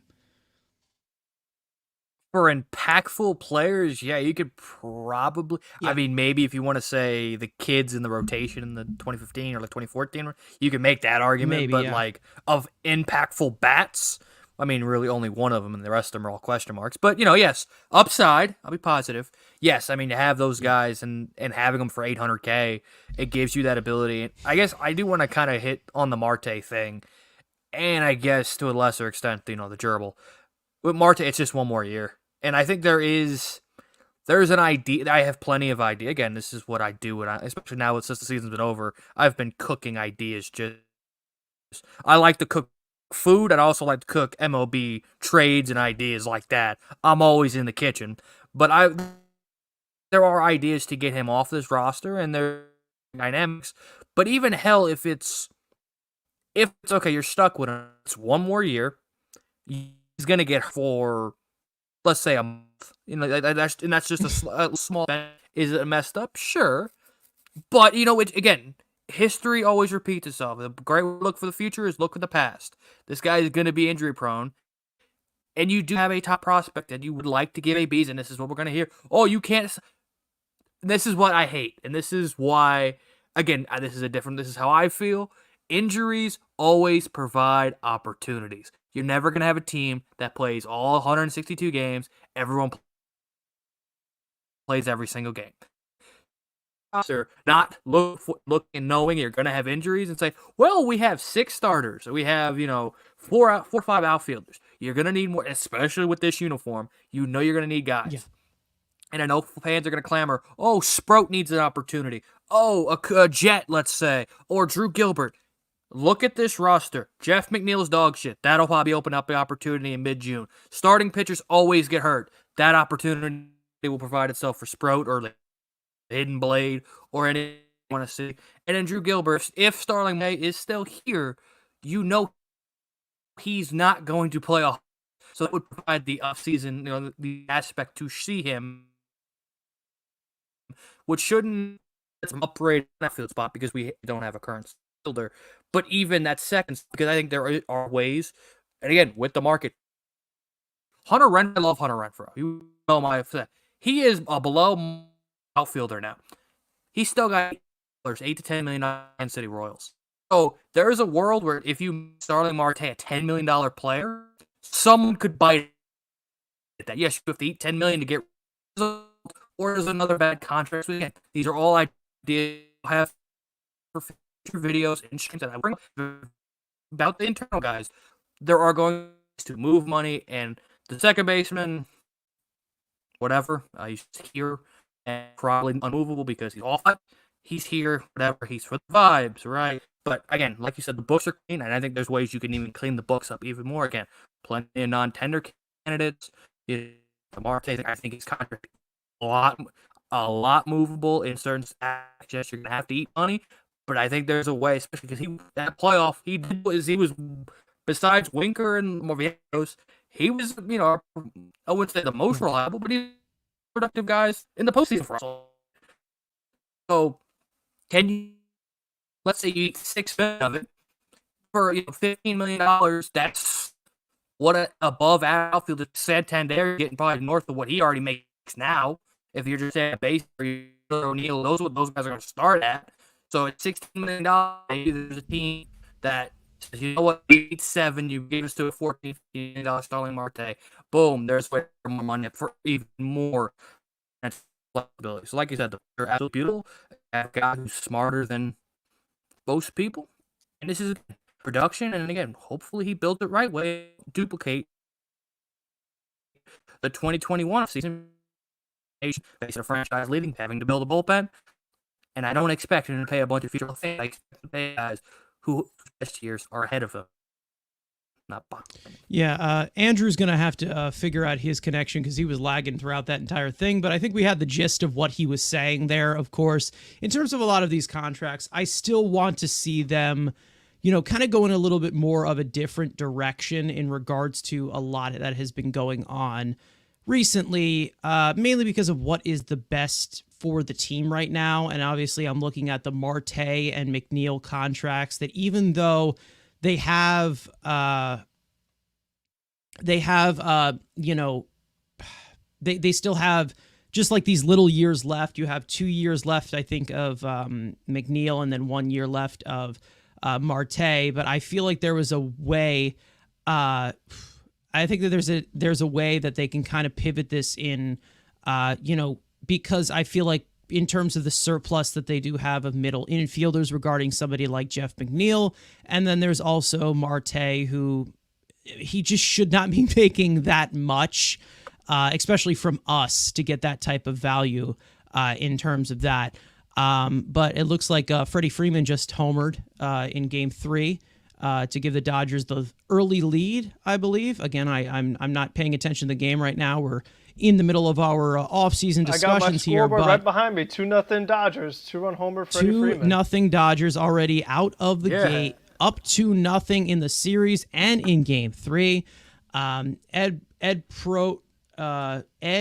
saying, Freeman's better than Pete. I think we've known this for a while. Yeah, we agree. I don't think we're disagreeing with you in any way. And if you expected us to get mad at that as Mets fans, not at all. He definitely is a better player than Pete Alonso. He is Freddy Krueger. But anyways, he's in our dreams and nightmares and all. He has haunted us forever and ever and ever. That was definitely the happiest I've ever been to see Freddie Freeman homer in this series specifically, after he terrorized my entire childhood as a member of the Atlanta Braves. But no, we'll see what happens. It seems like Yankee fans are booing Ed saying that. I don't know if he's at the game or whatever. Shocker. But Yankee fans are definitely upset. Let's just say that. They're definitely taking a beating from the Dodgers as of right now. Still tons of series left, but it's looking good for the Dodgers right now. Up 2-0 in the series. But other than that, in regards to the situation of Marte and McNeil, I do want to see them try to move that, not just because of the financial stuff of what they're being paid, which is completely overpaid from what they're going to be providing to you. I don't give a shit if Happy Jeff had a good stretch of 40 games. Still very overpaid in that sense, of course, with the age, and then also with other things that can be provided by a lot of younger players, such as Luis Angel Acuna, even possibly Jet Williams, maybe Ronnie Mauricio in a pinch when he comes back. I don't know. But, in terms of the second base position, I'd probably just allocate that for a little bit more to cheap. And, of course, I just don't like him in the outfield. Starling Marte shouldn't be playing right field. I think we've already established this, that he should not be a right fielder in the future. I think that it's, for me, when it comes to Marte, and of course we're going to talk about this just internally at this current moment. I don't know if this is how you guys feel, but it's either he plays left field next year exclusively, or you got to get him out of here because he cannot be playing right field at all. If you think that he can contribute something offensively, because he has been decent offensively this year. He's had a few tough stretches, of course. But if you want to keep him for that final year, he has to be playing left field. I'm not DHing him because he's not a power hitter whatsoever, and we have better power hitters that can allocate to that position. Marte needs to be playing left field. He cannot be playing right field. He cannot play center field. He needs to play left field, or he needs to go because he has become a liability out there. He is not going to get any better. He's going to be 36 years old next year. At the end of the day, it's either you get rid of him or you play him in left field. And that's kind of how I look at it with Starling Marte. And, a left fielder making that amount of money, we already give that type of amount of money to Brandon Nimmo. He's a little bit younger in that sense. He's been more healthier, so that's a different situation. But when it comes to a guy like Starling Marte, that guy is made of glass. And that guy who is made of glass should not be making that type of $20 million from a single team to get that type of value, whether it's just 1 year left or not. I feel like we've suffered enough of him in right field, let's just say, for an eternity. I don't know if that's how you guys feel in terms of it, but I don't know what to say as to where, he gets allocated on this team in right field anymore. I just don't see it happening anymore. Yeah, I would say that for Marte, the one problem with him playing left field is the guy who's already in left field can't move anywhere else. So you can't put him in left field because you already have a left fielder. So that then leaves your second option, which is goodbye. Yeah, obviously. And then you also could talk about, Brandon Nimmo going back to center with, fourth outfielder and Tyrone Taylor and Harrison Bader leaving in free agency. But, when it comes to Brandon Nimmo, I think it all has to depend on what's going on with that foot, of course. That's definitely one of the factors. He should be fine opening day. Yeah, but before I talk about, it's the same thing with McNeil. The overall value from what you get of the same thing goes for Marte can just be the fourth outfielder, or McNeil can come off the bench. Nobody is paying a guy. McNeil's going to be making $15 million next year, almost $16 million next year. Nobody's going to pay $16 million to a guy to just come off the bench. Same thing goes for Starling Marte, who's making $20 million this year. You can't just have that guy come off the bench unless he's an absolute, completely negative asset, which we know that Marte and McNeil, right now, they're still major league players. They're not completely useless. They're useless in a lot of senses, but they're not completely useless. For them just coming off the bench, absolutely not. That's just completely redundant in that way, to be paying them to give you that type of stuff when you have a lot of everyday players here who can earn playing time, and you're just, having these guys just benched for absolutely no reason. I think that when it comes to how you address that on your payroll, it's going to be, we're going to see what they do. I do think one of them will be moved in this offseason. I don't know which is which. But I feel like they're going to try to bring in a lot of the flexibility, especially in the outfield when it comes to Marte, because I do think there's some guys in the outfield that the Mets will address that in that way. But other things on the Mets' financial flexibility of everything that they could possibly do, of course, we know that the free agency stuff is out there. And free agency has not started yet, so we're not going to go deep into it. And, we'll talk a little bit about it towards the end here, but I think that pitching is definitely going to be a point of emphasis. I'm with Andrew in the sense that, they do need to see and look to trade for some starters. I wouldn't just go full on pitching market, because you're just going to, you're just going to max every single thing out just paying two pitchers at this rate of what this market is like. But, when it comes to the internal part of this, let's get into the full headline segment for this episode, and that being, of course, the Mets free agents that are pending, where they have about, in total, they have 16 guys who will be free agents. 3 of them are minor league free agents, being Joe Hudson, Eddie Alvarez, and Pablo Reyes. I know we want to have a deep discussion about those guys. But, when it comes to some other pieces, there is one guy that we're going to give his full-on segment, because he definitely deserves that, spending 6 years here, and he's definitely going to be a pivotal piece to this offseason, no matter if you want him back or not, as to where they kind of pivot the next realm from third base to first base with Mark Vientos and all of that. But I think that when we talk about the Mets internally, there's 2 questions that I think need to be answered here.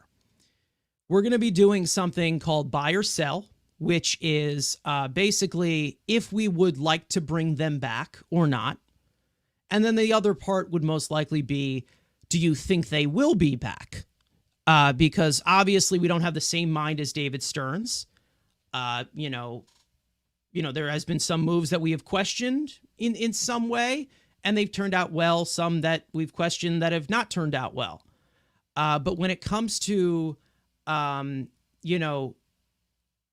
all of these types of rundowns, we're going to go through all of these free agents. There's 12 free agents that I do want to go through.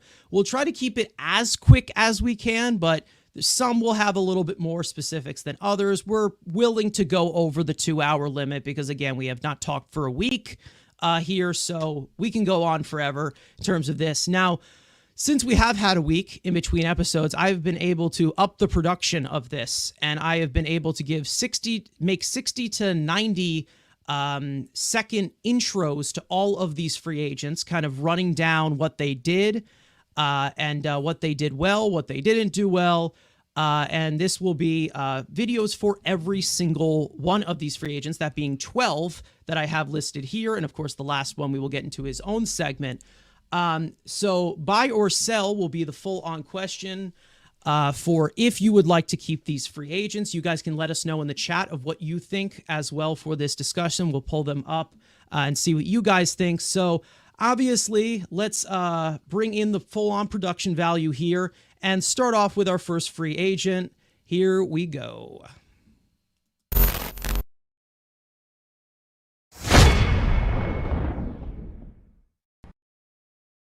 Back in December of 2023, the Mets signed Jose Iglesias to a minor league contract that included an invite to 2024 spring training. After a great spring, the Mets proceeded to leave Iglesias off the opening day roster and opted for Zach Short, accompanied by Joey Wendell instead. Before both flamed out and Jeff McNeil would enter the worst stretch of his entire career, the Mets stated to Iglesias that he would be the first infield promotion of the season. Following the Mets' May 30th rock bottom, Iglesias would be promoted to the big leagues and make an instant impact to the Mets lineup, slashing .337, .381, .448 with a .137 weighted runs created plus across 291 plate appearances, and ending the season with a 22-game hitting streak. This campaign also came with solid base running and plus defense at second base and third base in 607 defensive innings. And of course, we can't forget Jose's Latin pop single, Oh My God, that transcended the Mets clubhouse and fan base into a Cloud9 level frenzy since its release on July 3rd. The veteran infielder will enter a 35-year-old season in 2025 after an incredible career resurgence that was backed from great situational hitting, tools in the margins, and of course, immaculate vibes. Okay, so Jose Iglesias, the first one here on this list. There's going to be some of a market for him because he definitely had quite a bounce back. Someone who most likely would be looked at as a bench piece or somebody that can start in a pinch, of course, going into the 35-year-old season. As for guys, if you guys want to buy and keep him, now if you're looking at the market value, I believe on that graphic it said like 1.7 million for 1 year. If that kind of like brings in the selling price of that, of course, he was making $800K, being the league minimum in minor league. Andrew, I will go to you. Would you buy or sell on somebody like Jose Iglesias on the free agent market? Oh, the vibes are great. It's a sell. I understand. Whoa, my God. Oh, my God. I'll kill you. I'm going to kill you. A 35-year-old, after a great year, I'm not saying it's not, he's going to try to get his value. Because again, he has signed minor league deals after minor league deals the last 3 years of his big league career. You don't think he wants to try to get paid? And I'm not saying it's going to be something outrageous, but hell, the way these markets, it could be a 1 year, $9-10 million deal. Somebody could be stupid who needs a middle infielder, looks at him, say, that's a good, had a 2.5 win season. I need a second baseman. He's not going to age horrifically because he's a contact slap hitter. But again, contact slap hitter, and especially how congested this middle infield is. I love the vibes. I will remember the vibes. I'm not pulling out every stop. If he wants to come back at like it's not going to happen, 1 year, $2 to $3 million, sure. But I think again, 35-year-old middle infielder off a career year. I'm not going to just run and pay this man every way. I appreciate your service. You saved our season. Leave those memories alone. Yeah, obviously with the pivotal point of, talking about it, if the right price is there, of course, when you're talking about it at that market value, most of these guys are going to be maybe 1 or 2 year deals, of course, as the veteran. But, when it comes to 2025, Frank, are you agreeing with Andrew in that sense, or are you buying on Jose Iglesias? You want more, oh my God, at Citi Field? So I'm actually going to buy with Jose Iglesias, and the reason is I'm going to go the flip side on the contract. I think that from what I could tell from Jose Iglesias is pure speculation. I think that he actually really loved being a New York Met. And I think that, we hear some people say, oh, hometown discount, this, that, and the other. I can actually see Jose Iglesias taking a hometown discount to stay with the New York Mets. And I think the main reason why is that if he truly does care about his musical career, his best chance at really capitalizing on it, improving in it, is staying with the New York Mets. Now, you have to keep in mind when he first did the song, he was in the minor leagues with JD Martinez, and JD Martinez said, you know what, look, when we get to the major leagues, play that song. It's actually really good. Let's hear it. And the whole Mets team embraced it. They all got in on the chant. They all wanted to play the song. The way the team rallied around Jose Iglesias to the point where they became like a family, I find it hard to see him leaving that. And he's going to get better offers from other organizations when you hit, 337 and you have an 830 OPS, 137 OPS plus. You're going to get a better deal. But like Andrew said, when you are 35, when you are a slap hitter, and you were not even in the major leagues the year before, it's not going to be as easy as you think. And not all 340 seasons are made equal, if that makes sense. And for Jose Iglesias, he's not going to be a starter this year. I will get to that maybe at another point as far as my projected starting lineup. But I think overall, he still has value. And I'm not going to if someone pays him $8 million, $9 million, $10 million, I'm not giving him that. I'll give a few million, 3, 4 or so, maybe 5, and just kind of see how that goes.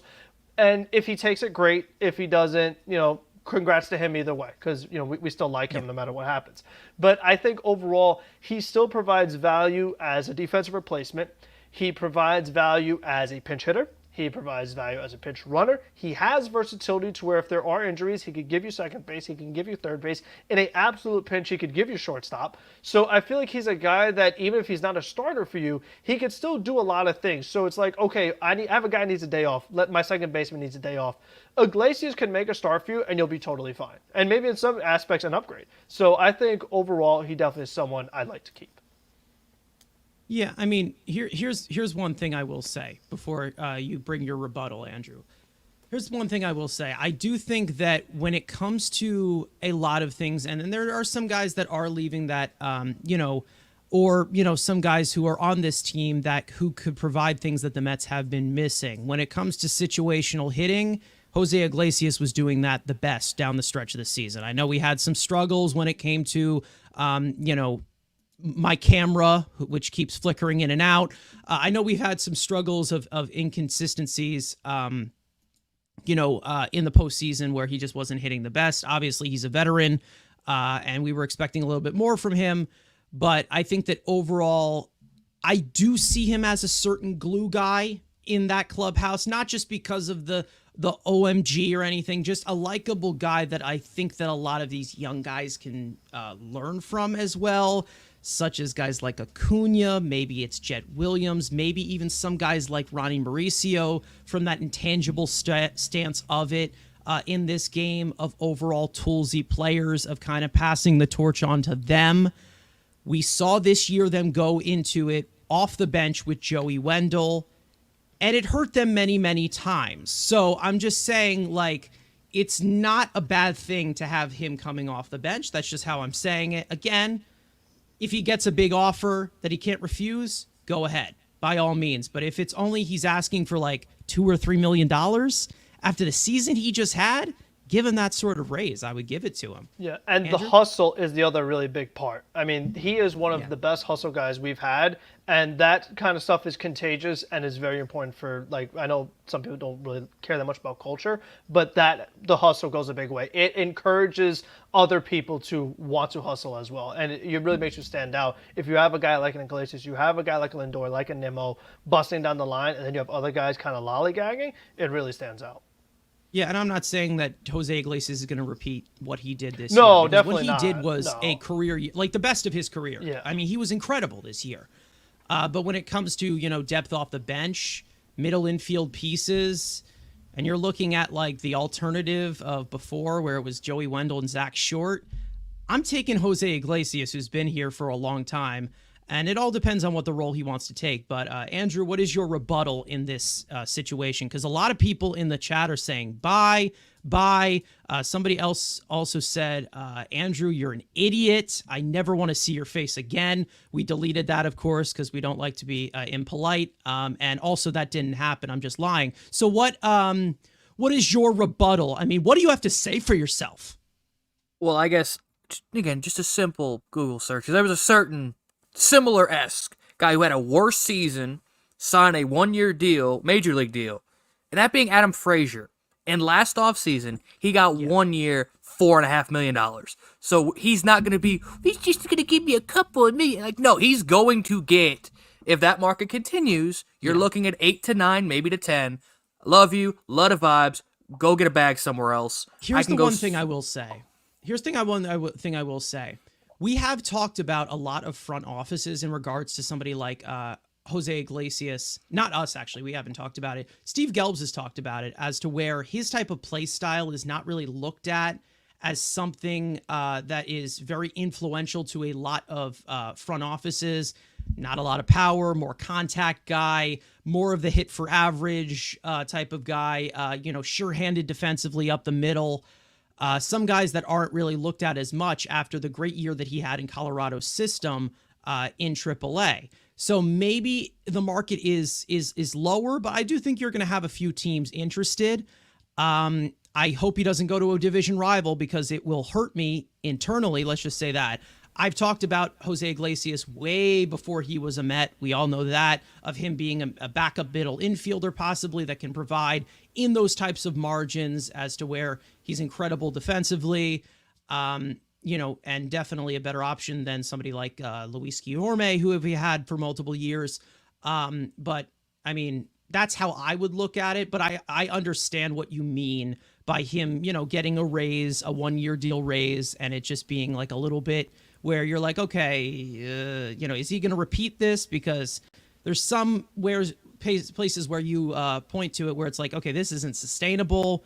Maybe they're going to try to figure him out. We saw kind of pitchers figure him out in the postseason a little bit. So, like, it's possible that we kind of look at it with, like, those sustainability goggles. But when we talk about it from the bench standpoint, if he wants to come back and be on the bench, that's the best way that I would put it. If he wants to get the 1 year, $2 million or 1 year, $3 million that Danny Mendick got from us, stupidly, obviously, that I would be fine with in that term, because I know that Jose Iglesias is going to provide more than Danny Mendick ever did in the minor leagues or the major leagues. Anything you guys want to add regarding Jose Iglesias, and then we'll move on. Yeah, real quick with Adam Frazier. Frazier is 2 years younger, was an all-star in 2021, and is left-handed. So it's not a one-for-one comparison. So I think that could also factor into the price being paid, and wasn't out of Major League Baseball the year before. Yeah, So again, even more and fraudulent. Also, yeah. even I would also, I'm putting the buy tag on Jose Iglesias. Obviously, it's still, every single thing goes with depending on the price, of course. Yeah. But when it comes to Jose Iglesias, I would try to bring him back and see what he wants, because he definitely seems like one of those glue guys that can help. But when it comes to when it comes to a lot of these pieces in and out.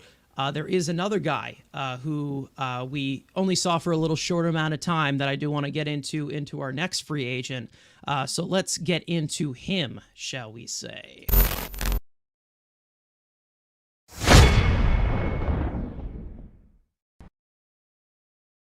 From Burrow villain to big stage hero, the Mets acquired Jesse Winker from the Nationals in exchange for right-handed pitching prospect Tyler Stewart at the trade deadline. Replacing the Mets' Linsanity variant in DJ Stewart, Winker was brought into the fold to provide aid against right-handed pitchers that were eating the Mets' right-handed bats alive with secondary stuff, and also to cut down a lot of the chasing, as well as an extra corner outfield option in a pinch. Although he wasn't fantastic when he first got here, Winker still put up competitive ABs, slashing 243, 318, 365 with a 97 weighted runs created plus across 129 plate appearances. But his stardom with the Mets came during his postseason run, rising to the occasion as most villains do, posting a 1,168 OPS with 4 extra base hits across 32 plate appearances in October. He may not be the best defensive outfielder or base runner, but his situational hitting with plus pitch selection and elite pitch recognition were a massive boost to the middle of the Mets lineup in the best way. When asked about Winker during the closing press conference on Wednesday, Mets President of Baseball Operations David Stearns stated that they will stay in touch with him this offseason and credits him for the fire that he brought to the team down the stretch of 2024. Winker will enter a 31-year-old season in 2025 following a great bounce-back campaign from a career-worst 2023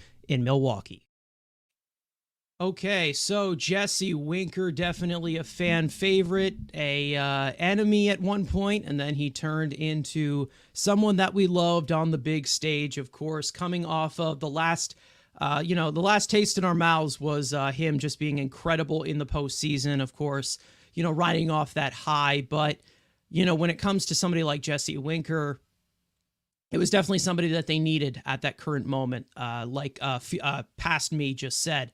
But, when it comes to Jesse Winker going forward into 2025, Andrew, I know you're a huge fan of Jesse Winker. So what do you think about him? Are you buying or selling when it comes to him on the free agent market?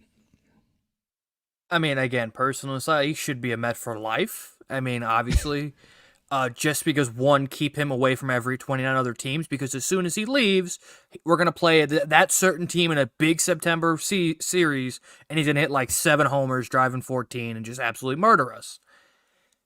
I'm buying if a certain thing needs to be. I'm not bringing him back 100% if Starling Marte is still on this roster, because I can't have 2 no-value defenders. And I've already seen in the chat, he's the DH. We need to upgrade from DH. I see him as a spot guy you could put in at DH to give eventually, a couple ABs. He's a bench bat. And if he's going to go out and look for, again, it all depends. Again, we're all saying the same thing. But if the roster's cleaned up a little bit, 100% buy, have him be a power bat off the bench, and a productive AB power bat off the bench would be great, because we could say, we have, Dom Smith's our power bat off the bench, or, he shall not be named was our bat off the bench as a left-handed bat. We all know who that is. He's perfect for that because, again, it's a competitive AB. He could be sitting on his ass 8 innings, and he's still going to give you a good competitive AB every time. So if the roster's cleaned up a little bit, 100% buy. If certain moves are made, probably a sell. But I'll say buy, because you can't let Jesse Winky go. Frank, I'll go to you. Buy or sell on Jesse Winker? Yeah, so for Winker, he's a sell for me. I think, like Andrew said, a lot of it is fit dependent. I feel like that definitely is a big part of it. The lack of defense really hurts, but then the other thing that's also very problematic is the struggles against left-handed pitching. So like we said, as far as what does that role become, that's where it gets a little tricky. If you're going to strictly be a pinch hitter, and it's one of the things that we've kind of said in the past, but if you assemble a team correctly, you don't really need that many great pinch hitters. Because if your catcher actually provides offense and your center fielder is not Harrison Bader, you don't need to pinch hit, because you're going to have a Vientos, a Lindor, Nimmo, all these other guys hitting well. Where are those ABs going to come from? And I think overall there are some other guys on the free agent market, like Andrew said, where I want to upgrade the DH position. As far as a guy who can hit righties and lefties, that's more so what I would be focused on. So right now he's a sell. Like Andrew said, if some things change, if certain guys don't become available who have those mutual options, if other players stay with certain teams that might become available, if Starling Marte is gone, then sure, he could come back. But I think right now, I would try to look to upgrade first before I look to do that. Yeah, I kind of see this as a situation as to where we saw, when Harrison Bader was signed in the offseason, we also saw them trade for Tyrone Taylor, as to where they kind of like fit these two outfield options of like, okay, maybe this guy's a fourth outfielder, maybe he is, and both of them can swap in and out. I kind of feel that same way when we're talking about Starling Marte and Jesse Winker. For me, the main reason as to why I'm going to buy this one, it's not even just the energy or the fact that this guy is a freaking treasure. Let's just be real. Let's just say be real. Even before he was there, I thought he was like hilarious, and he just has fun with the game no matter what. When I look at Jesse Winker, I see a plate approach. I see a hitting approach that needs to be impressionable on this team. Someone who doesn't chase, obviously has good pitch selection, good pitch recognition, can hit all triple threats, and then also the overall damage that he's able to do in the zone, of course. Does he provide amazing power? Absolutely not. But when he's given a pitch, he does the most damage possible that he can do. If he's given a pitch to pull, he is going to pull that pitch. Now, we have seen Jesse Winker at his best. We remember 2021, he was an all-star selection. Last year, he was one of the worst hitters in all of baseball with Milwaukee. So we have seen the highs and we've seen the lows with him. Of course, I would still consider it to be a one-year deal, of course, if he were to come back. But I think that another thing as to where you can move him to the bench as to be the first guy off the bench to hit against righties or something. I do think in a sense with his pitch selection, I do think there's a possibility you could kind of adjust him in a way where he can face left-handed pitching. It's going to have to be a little bit more of the tweaks, of course. He's going to have to be a little bit more of a pull hitter in that sense. But I think that when it comes to, filling in some of these guys who are made for that moment, where you're talking about these guys who have dog in them or whatever, Jesse Winker is one of those guys. And after that postseason performance that he had, it's easy to get swept up in that way. I don't think that he is going to give you a, 1100 OPS in the season as compared to, what he did in the postseason. He wasn't fantastic when he got here, but he was competitive. He was a competitive hitter. And that's something that you can't really say about a lot of our DH options in the past. Dom Smith, it was three pitches and he was done. That was pretty much it. JD Davis, I mean, the constant swing and miss at fastballs, awful pitch recognition. Don't even get me started on that 900-pound whale. I'm not even going to start. Darren Ruff, other guys like that. And then Jesse Winker, of him just being the left-handed bat that he is. Not much is a weakness in this type of game where pitches move the way that they do. And like my past me just said, the voice from yesterday, he definitely does play into that weakness that we talk about all the time of the sliders on the outside of the plate. There's not much of that chasing. There's good pitch recognition, and I think that that's the best way that you can describe it. I understand that he doesn't play great defense. He doesn't run the bases fairly well, but this is a bat that I think can provide a lot of value in these types of situations that you're going to need, in these like streaky situations. I think that, that the Mets offense went through all year. I think it's a good fit, but I do also understand, the conglomerate of outfielders and wanting to upgrade the DH. Obviously there is another DH that we will talk about who I believe will not be coming back. But when it comes to somebody like Jesse Winker, being able to play the outfield in a pinch as well, I think he's just a left fielder at this point. I think that there is, a little bit more in the sense where he can provide a lot for a team trying to make a postseason run, because we've seen he's made for that dance. He really is. He's made for that big stage, and New York is the biggest stage that you can possibly get to. Let's just say that. I don't know what Andrew is doing right now. He's I think watching having the just a full-on Giants have Yeah, illegal Malik just formations, no, illegal shifts. Well, yeah, and then Malik just mosses Joey Porter Jr. and he only gets 1 foot in. Okay, well, I have the Pittsburgh defense going for me, so that's pretty good. I'm okay. going against the Pittsburgh defense, and I'm not facing Carson. Different leagues. Okay. We do not have a league. Different Joe. leagues. Anyways. But anything else we want to add regarding I was going to Jesse say Winker? with Winker, just like one bonus point. Like, I do value, like, you did well in the postseason as a Met. Like, there is something to be said for that. So I definitely do.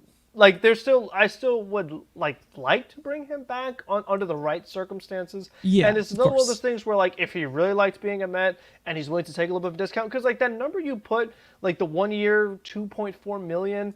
I know he got like a small contract this year. I don't know if he gets another deal quite that small. I could see it being more like the 7 to 8 range. But that's just me. The thing is I think when it came to Spot Track, because I had that all from Spot Track, I had a lot of the data coming from there. I think they're kind of viewing him more as the DH. Like, that's kind of how they're looking at it. Well, that's the thing. As DH, he would get the 8 to 10. As a pinch hitter, he can get the 2 to 3. It's hard because he can only hit right-handers. So it's like, it's kind of hard because, like, he's kind of half a player in that sense. But he can provide something else other than that I was talking about Vogelbach, the who mutual can't move, options you know? that they do the lefty-righty combo is the Jock and Grichuk. And it's like Jock strictly faces right-handers, but he does not get $2 million. You know what I mean? So, like, and he's not Jock. But that's where I'm saying that, like, strictly facing right-handed DH could still get more than $2 million, I think, on the open market. It's definitely possible. But maybe some people don't want that personality. I mean, it could go either way. Where, like, some people maybe do want it, maybe some people don't. Like, it could turn some organizations off. Yeah, I mean, we'll see. And speaking of playoffs, Ed's saying Tommy Edman is the playoff MVP. Don't mention that name ever to me ever again. That man will haunt my nightmares. He is going into the the vault of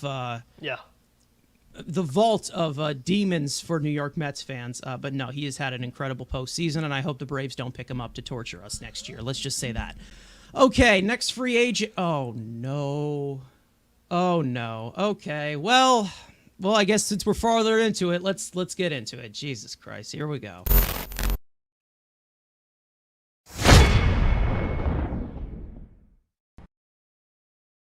The lore of Drew Smith goes back to 2017, when the Mets were clearing out veterans from the 2015 World Series run. The Mets sent over longtime tenured first baseman Lucas Duda to Tampa in exchange for Drew Smith. Since then, it's been a bumpy ride, but it's depending on who you ask. Undergoing Tommy John surgery in 2018, multiple shoulder issues for IL stints, and some lower body discomfort along the way. Unfortunately, 2024 was no different for Smith, having to undergo a second Tommy John surgery for his career, ending his contract year short in July. Across just 17 2/3 innings, Smith posted a 3.06 earned run average, a 3.56 fielding independent pitching, striking out 29.1% of batters faced. At face value for 6 years, Drew's career as a Met has been a stable one when he is on the field. Although he has posted quality campaigns, a majority of his success have come in more low-leverage situations. He's posted a career 5.71 earned run average in 82 medium and high-leverage innings in his career, and in these situations, Smith has really struggled to consistently command the strike zone, surrendering some of the hardest contact in the game since his debut. He might have been better than most Mets relievers over the past 6 years, but you can't help but wonder what could have been if he actually tapped into his raw arm talent. Fast forward to present day, Smith will be entering a 31-year-old season,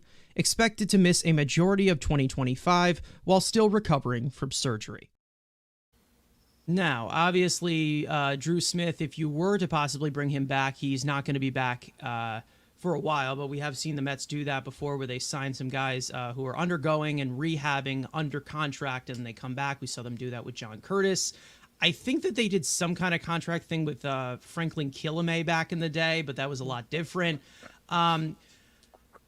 This, I think we can make this as quick as possible, maybe just giving our final goodbyes.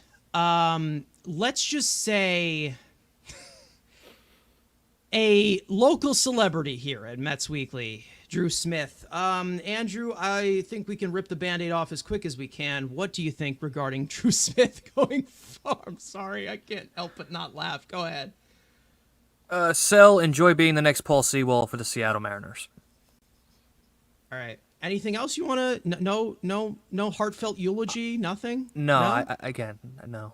Okay. He's made. Bye. All right. I'll leave it to Frank then. I know that he likes to get emotional in these in these senses, especially with Drew Smith. What do you think? Yeah, only because we're 2 hours in and have more players to get to. I'm gonna say sell. The expectation for this team has changed. We are a playoff team now. I don't trust them in a playoff spot with that hard contact that you mentioned. Yeah. Even though that was definitely a career low this season, it was just in a 17-inning sample, so you never know. And then, of course, with the overall injury, you just don't know what he's going to be when he comes back. And then also with the overall just tenure he has had, he's been here for a long time, has an untapped whatever talent that he does have. And, after a Tommy John surgery, his second Tommy John surgery in his career, we'll see what happens in regards to that. But, this is a sell. And hopefully we have seen him pitch his last, game as a Met. Listen, overall, though, I wish him the best. I hope that he's healthy wherever he ends up. But when he goes to any other team, that's when I'll root for him overall. Maybe if he's playing a team that I am not a fan of. But let's get into somebody I am a fan of on this free agent market. Let's move on to our next one because Drew Smith does not deserve that long of time of day.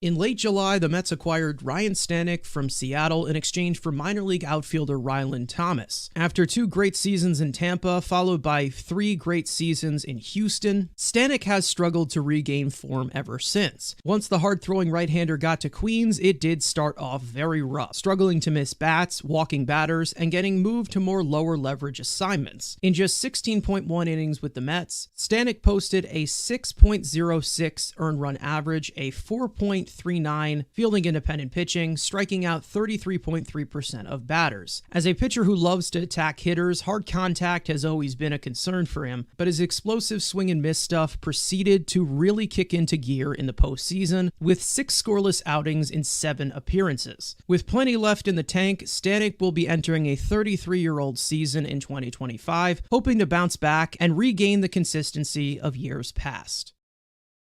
Okay, so Ryan Stanek, obviously, we're going to look at a lot of bullpen pieces in this offseason regarding who they bring back or not.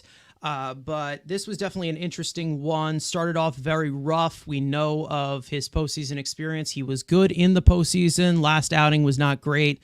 But I do think that there is a little bit left in the tank as to where you can make a decision here. Frank, I will go to you regarding Ryan Stanek. What do you think?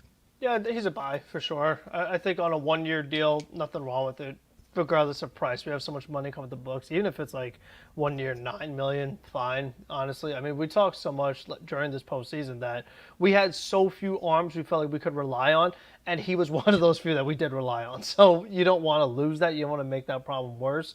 And his postseason experience, it showed up. I mean, he still showed that he's a guy that can be successful for you in the big games. And despite his age of 33 going into 34, velocity still looks fine. So I don't really have health concerns there, like aging concerns. But like we say with relievers, it has to be a 1-year deal. I can't do much more on that. So if it's a 1 year, fine. Even if I have to pay a little more money, fine. And I'd like to bring him back. All right. Stanek, he's got the flow. Andrew, you used to have a flow. I don't know if you still do. I know you guys were some decent brothers there. I know that Andrew Chafin was also in that family as well of the flow with the facial hair. What do you think about Ryan Stanek going forward, buy or sell? Yeah, it's a buy, but hopefully he's not our second most trusted reliever. It'd be great if we can, have him for those middle relief innings, and there is a better, a higher upgrade bridge to Diaz. But again, Stanek has shown he can fulfill that. But again, when you have a really good bullpen, hopefully he's like your third or fourth special reliever. But again, like I said, 1 year deal reliever. He again had the postseason, great postseason. After bouncing back from struggles in the regular season, has good stuff. 1-year deal, maybe with a 2nd-year mutual option, where the Mets can get out of it if it's bad. So I think that's fine. $7 to $8 million a year, it's all good. Yeah. One thing I will say regarding Ryan Stanek, he has been one of my favorite relievers for years. We already know that. I've talked about him many, many times before he was even a Met, and I was so excited when they brought him in. As for somebody who likes to attack hitters the way that he does, he can be a little bit wild, but we all know he has that effectiveness as to where, with the breaking stuff and things like that. I feel like if you do give him a year with this, I hate saying just like pitching lab. It's like, oh, the pitching lab's going to fix everybody. I hope it fixes my camera. That would be actually awesome if that happens. I don't know what the fuck is going on here the entire time, but we're just powering through it. But when it comes to powering through with Ryan Stanek, we know that he's had his ups and downs recently, but I would definitely buy and bring this one back. And hopefully when they do, if they were to bring him back, I don't want to see a little bit more of the breaking stuff usage, because that secondary stuff he has, it's pretty good. And he needs to just gain command of it, and he'll get lots of swings and misses. Most of the swings and misses he gets aren't really on high heat. It's more on the breaking stuff, and I really want to see him kind of use that a little bit better and maybe manage contact better than he has, because there is a lot of hard contact that comes from him, but not from any of the full-on analysis. I would definitely bring back Ryan Stanek. Again, that energy when you're talking about it, guys like Winker, or when you're talking about Iglesias, Ryan Stanek will put on a show for you, and will say one thing: he can definitely he can definitely give you that type of sense. And listen, from what the Astros were able to do, their bullpen was one of their keys to them having so much success in the postseason. Most likely the sustainable model right now in baseball, where the Astros dynasty, as to where they're always in the playoffs every single year. And they got 2 World Series championships out of it. One of them is a little bit tarnished, but when it comes to guys like Stanek, guys like Maton or something like that, or even like Rafael Montero, who we have talked about maybe bringing back, but he really has struggled recently. The Ryan Presley and, all of these pieces that did well in Houston in this playoff atmosphere. Those are the types of guys that you can put in there. And again, even if it's a 1-year deal and he does not pitch well, you can always get rid of him. You can always, let go of him. I think that Ryan Stanek does deserve another chance here, especially with the type of stuff that he has. Strikeout pitchers, you definitely need those out of your bullpen. And, I think that he would be a really good piece. But again, he cannot be the only guy. But when you also look at the free agent market, I think that with the relievers, there are some guys that are good on it. But it's really, really hard to just hit the jackpot all at once. Sometimes you just have to take these bets on these guys. And I think that Stanek is a good bet, considering, he does have a history of doing well, and he does have that upside where he can be a strikeout pitcher behind Edwin Diaz in that bullpen. Now, speaking of some pieces that we probably should have let go.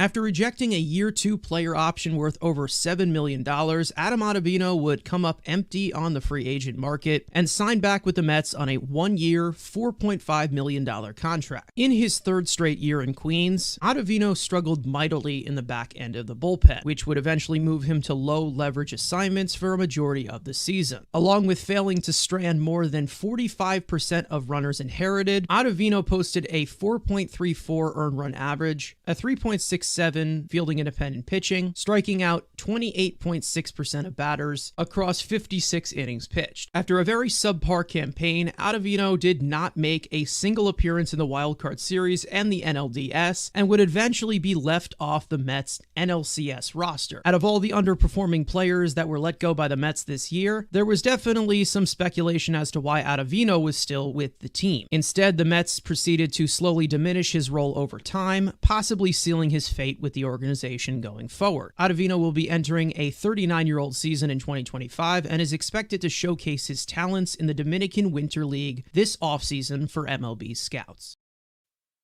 All right, so Darren Rivera is saying, dump DFA, discard, sell. Buy or sell? I'll go to you, Frank.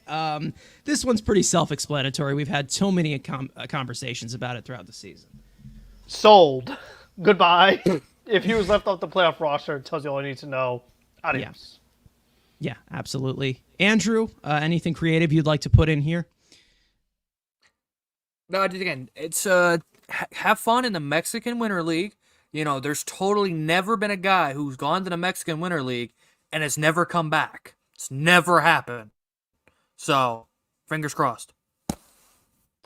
All right. Well, I think that the time is just over when it comes to Ottavino. He spent 3 years here, and it's not like he has been an awful Met, and it's not like the same thing goes for Drew Smith of what my past self said. It's not like he was the worst reliever out of all of them, but in the current situation, he's in a advanced age. He's obviously declined. I also think that, I mean, in terms of these situations and high leverage situations, I do think that pitch clock pretty much took the end of him. Like, I feel like that was it. Like, that was the end of him. He still tried to make those adjustments, but he just can't get to the plate quick enough as to where he can adjust to that, as my camera still can't adjust. I'm just going to continue to put in these analogies. But obviously, I gotta figure that out for the next episode. But when it comes to, Adam Ottavino, it's a hard sell. I was ready to sell this dude, a long time before. Didn't want him back the second time. Didn't want him back the third time. Just wanted to take it and leave it the way that he pitched in 2022. I mean, it's enough already. I think that we can just get into the next free agent, because at this point, there's not really much you can say about Adam Ottavino. He's just getting older, and I think that right now, overall, what I would look at here is there's just better options out there. Whether there are few, there are just better options. Like Frank just said, him being left off the NLCS roster, same regime coming in the next year, which is something that we haven't been able to say. That pretty much is still. Yeah, exactly. He'll be on SNY. He'll be getting deferred payments through New York. Yeah, he'll be getting deferred payments for the last 3 years. He'll be set. But listen, so he's technically still going to be on the team anyway. So he's he'll still be here. He'll still be a presence. Yeah. I'm pretty sure Familia had deferred payments 2 years after, which again does not affect us. We should get deferred payments for having to deal with him. Yeah, probably should have. Yeah, again, we have tons of deferred payments coming up. Diaz, I'm pretty sure, as well later on after his contract's done, so they could adjust the payroll a little bit, but that was pretty smart for them to do. Obviously, the Dodgers completely abusing it the way that they did this offseason. But speaking of some other relievers, let's get into our next free agent.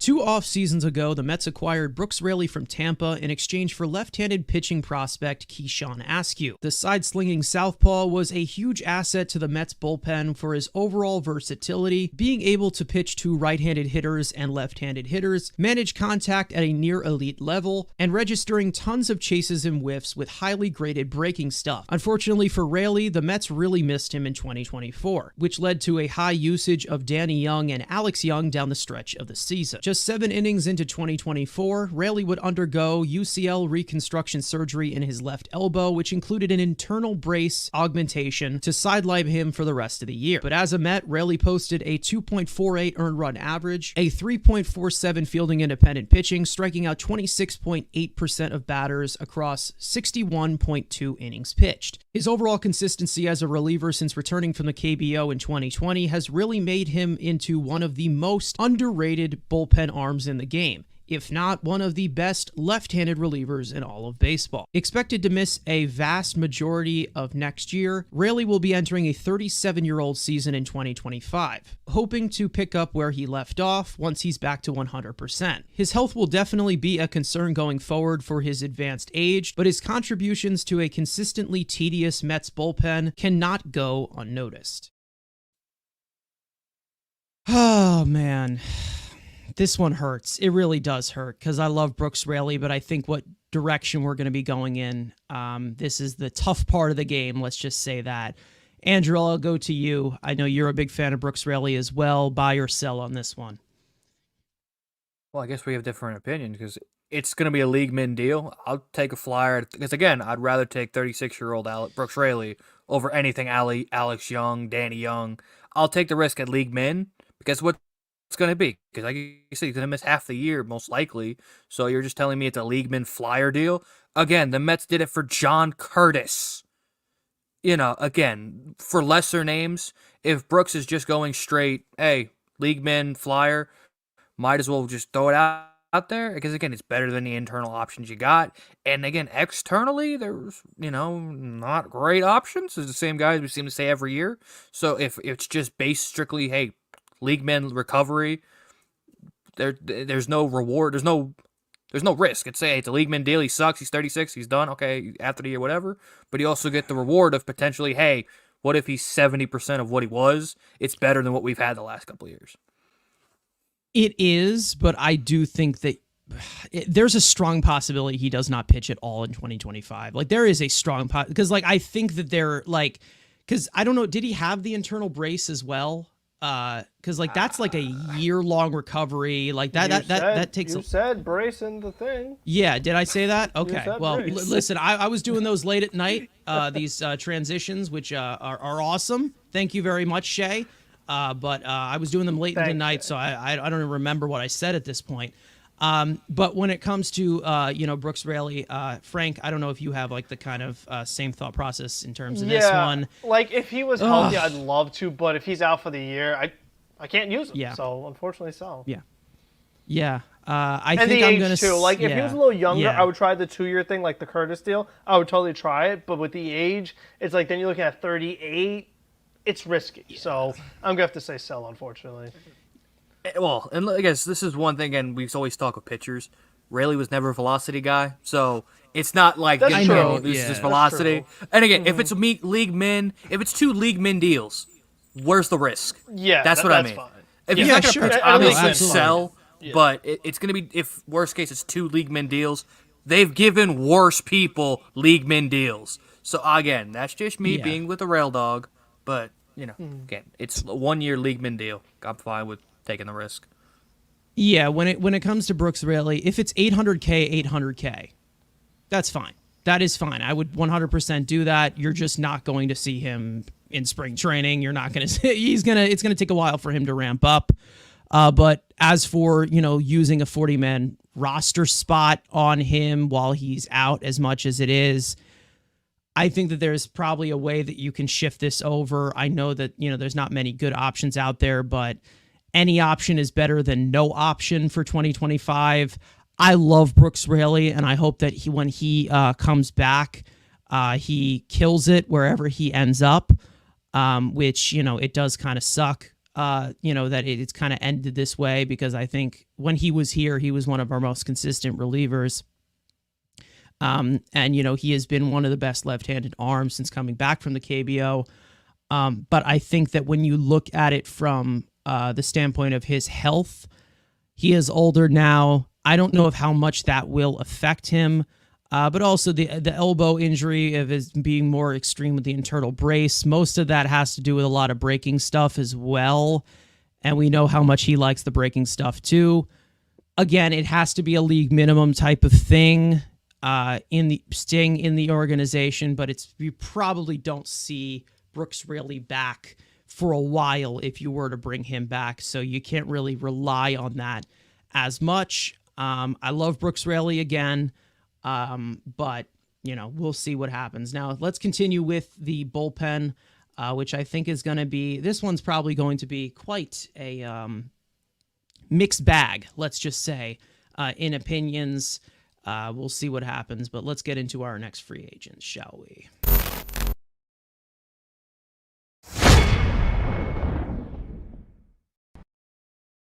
In early July, the Mets acquired Phil Maton from Tampa in exchange for cash consideration to reinforce an already taxed bullpen. From the jump, the soft-tossing spin demon looked to be a great mid-season addition. Following a mediocre campaign in Tampa this year, Maton posted a 2.51 earned run average, a 2.57 fielding independent pitching, striking out 26.5% of batters across 28.2 innings pitched. Although he's not flashy to the eye, the overall spin efficiency and late break location has been Maton's key to success his entire career. As for his track record back in Houston, Maton was a huge part of their postseason bullpen success. He was so successful that entering the 2024 postseason, Maton posted an earned run average under 1 in his career, getting huge outs against left-handed hitters and right-handed hitters in middle relief. But once the Mets went to the postseason this year, from start to finish, Maton was an absolute disaster. With 6 1/3 innings pitched, 11 hits, 6 earned runs, all on the home run ball, 4 walks, 1 hit by pitch, and 6 strikeouts across 6 outings. After a good campaign in the regular season, Maton was indisputably the Mets' worst player throughout their postseason run, leaving Mets fans with a sour taste in their mouths going into the offseason. There will be a decision to be made regarding Maton going forward, as the Mets hold a $7.75 million club option for 2025, as he will be entering a 32-year-old season next year. Okay, well, the graphic did say 6.5. As the option. It is 7.75 as to what my, past self said. It's a typo. It happens. I'm sorry. I will go be, I will go, I don't even know. Anyways, as for Phil Maton, I think he was good for us in the regular season. What have you done for me lately? Not much. Let's just say that. I don't know how they look at this. It's going to be $7.75 million to a reliever such as Phil Maton. We'll see where they go on this. They're going to make a decision in the winter meetings. Andrew, what would that decision be for you? Are you picking up that option or are you declining it? Yeah, it's a decline. It's $7.5 million. Again, I trust Stearns to go in that market again and get a guy, or potentially, hell, 2 guys for that, who can provide the value. Yes, you can understand he had a very good regular season coming over from the Mets, obviously. Again, he was completely overused that last weekend, and then obviously burn out, you could say. It hurted him extremely in the postseason by just giving up absolute cookies to everybody, hitting all of the fattest of nukes. But, again, it's just, at this point, $7.5 million to a guy who, in the regular season, you trusted in high leverage. But what we're always going to say is we don't really care about the regular season. If you're a team that wants to go to the postseason, I need guys that I can trust. And he did have that track record. And, of course, he puts a Met uniform on and turns into a cookie chef. So I'm at the point, been there, done that, free up that money. And like I said, Stearns did a good job last year of grabbing like 6 guys for like $7 million, it seemed like, for 1.5 and filling that, higher upside guys, and I think he can do that with that $7.5 million better than bringing a curveball cutter throwing mid-30s reliever. All right, Frank, are you going with what you saw last? Because it was brutal. Let's just say that. I wouldn't blame you. Yeah, I mean, he was a buy until the postseason happened, and then he became a sell. I mean, that's really just how it goes. And I agree with Andrew as far as like the pitch arsenal, this modern day and high leverage, I just don't see it. So he's also a sell. So he's definitely a decline on the team option. You want to bring back for $1 million, $2 million, maybe, but other than that, no. Yeah. Here's how I kind of look at this, and when it comes to the free agent market, it's possible. I think that when it comes to Maton, yes, he's kind of an unorthodox arm. I personally would not bring him back. A reliever like that, who's personally more middle relief, soft tossing type of piece. I don't want to bring him back, so I would sell it. I feel like you got to kind of move on and kind of bring in more explosive pieces. I do think that he does have good stuff. It's not just, stuff isn't just velocity, but when it comes to his command going all over the place, it wasn't fantastic all year when he was with Tampa. He came over here, was a little bit better. He was dominant when he was here in that little sample since the trade deadline, but when it comes to the situation with Maton going forward, I can see the Mets picking up this club option personally, and I don't want it to happen, mainly because of the free agent market of what they're going to see. But again, I don't know, because Maton is a guy who can pitch to lefties and righties and get those swings and misses without that type of explosiveness. He did not do it in the postseason, which is the main reason why we are debating this right now. It's really, really hard to look at him for the type of pitcher that he is. He's been able to have a success in the future. He had some success in the past, and he was able to have success here. But when you're talking about how he was facing some of the best hitters in all of baseball, he wasn't facing the Marlins or the Pirates, like all these, like, I don't know how he's going to match up with those guys in the future. So some of these left-handed bats who can crush anything in the zone when he misses a spot. So I would not bring him back, but I could see a possibility where they do bring him back considering the market. I don't know, but we'll see what happens. We see a lot of people in the chat right now saying sell. Ed saying, to be fair, he was overused. I think a lot of these relievers were overused in terms of the circle of trust that they had. But we'll see how they look at it. I mean, one of the main reasons as to the overusing these relievers, them not going deep in the games, they also had to move Jose Butto to the bullpen. Let's not forget that. I mean, there was a lot of things they had to look at and kind of be creative with. They used David Peterson in the bullpen down the stretch of the playoffs as well. So there was a lot of things that they needed to look at for reliable relievers, and we'll see what happens. I could see a possibility where he does come back. I personally wouldn't do it, but given the track record, I get it if they were to do it. I'm not like, oh, well, he screwed up. Be gone from me into the dungeon. But I'm just saying, like, I think there's better options out there. But I wouldn't be surprised. Let's just say that. And speaking of surprises,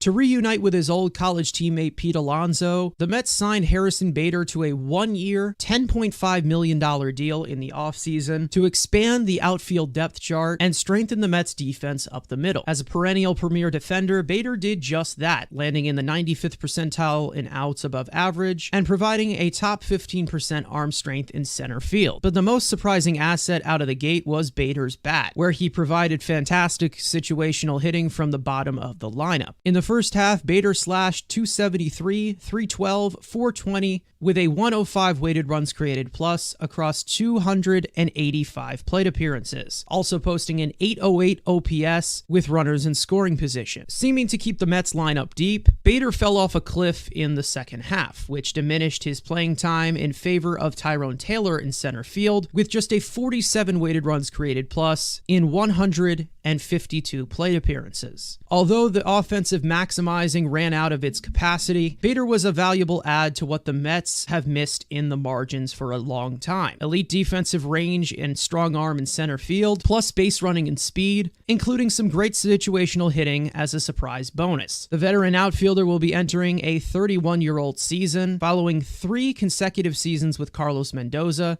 split across 2 years with the Yankees and a season in Queens. All right, Harrison Bader, definitely the best addition, I think, of the entire offseason. I don't know if you think so, Andrew. I believe so. Andrew, I'll go to you regarding Harrison Bader, one of your buddies from St. Louis. I know you like him. He's a really nice guy. I don't know. Did you ever get his autograph? I don't know. He was the only guy when I went to the makeup game. The only New York Met that was nice enough to sign. So Harrison, good for you. Wow. You see that, Frank? You see that? Exactly. Yeah. I mean, you're still on the first train out of here because, again, I think they're Tyrone Taylor's better. Obviously, is a better overall player, and I think. Yeah. Maybe there's a platoon option. I'm not going to spoil future things, but maybe there is a platoon option that maybe could tickle the pickle of David Stearns. We'll think about that for future videos. But yeah, the bat ran out of juice, and he just became Kevin Kiermaier, like I said when he signed, right-handed Kevin Kiermaier, great defensively. He'll always have value to teams, but again, the Mets need to upgrade the offense. And run prevention was big when we were playing small ball. Now it's time to score runs, not run prevention. I mean, he was responsible for some runs. He was definitely hitting better than Jeff McNeil for a long time, right, Frank? So, Frank, I'll go to you. Buy or sell on this one. I have no idea who he's going to pick here, guys. So just stay tuned. Fraud. Sell. Okay. Well, usually you don't sell like fraud things. I do not want him to be employed by the New York Mets any longer. How about that one? Okay. It's a 4x4. I think I don't know. I think you're underestimating what he did do for this team, though. Again, he warmed the bench very nicely in the playoffs, so I give him credit for that. He did great. And Jeff McNeil did that throughout the first entire half. Well, oh my God, was going crazy on the field. Anyways, but when it comes to Harrison Bader, yeah, this is as much as I'd love to joke forever and ever and ever and call him my favorite player known to man because it pisses off Frank. Yeah, this is a sell. Obviously, the complete fall off offensively in the second half. I think we all saw it like coming because he's not a offensive first center fielder. But I will say one thing. The type of player that he is something that the Mets have definitely missed for a long time, of these kind of one-trick ponies, guys who can fill in these tools. But I do think that Tyrone Taylor can also do that same thing in center field as a fourth outfielder. And you know, it wasn't really necessarily a platoon because they were both right-handed hitters. I do think that maybe you possibly could look at a platoon as a left-handed bat instead of somebody like Harrison Bader. But one thing I will say, he is quite a clubhouse guy. I do like, I do like the way that he pumped us up in the first half. Let's just say that. I got to see one of his homers live. It was great. But no, he made some noise for us at the beginning there, but there was no reason. There was not really much of a necessary reason in the second half, when it mattered. But when it did matter, down the stretch, all I can say is, like down the stretch in September, Jeff McNeil wasn't there. So that's all that matters. But anything else you guys want to add regarding any of the outfield stuff with Harrison Bader? Again, he had cool great vibes gloves. guy. What? He had cool batting gloves. He did have cool batting gloves. Let's just say that. He also had some aura. Let's just say overall the aura was good.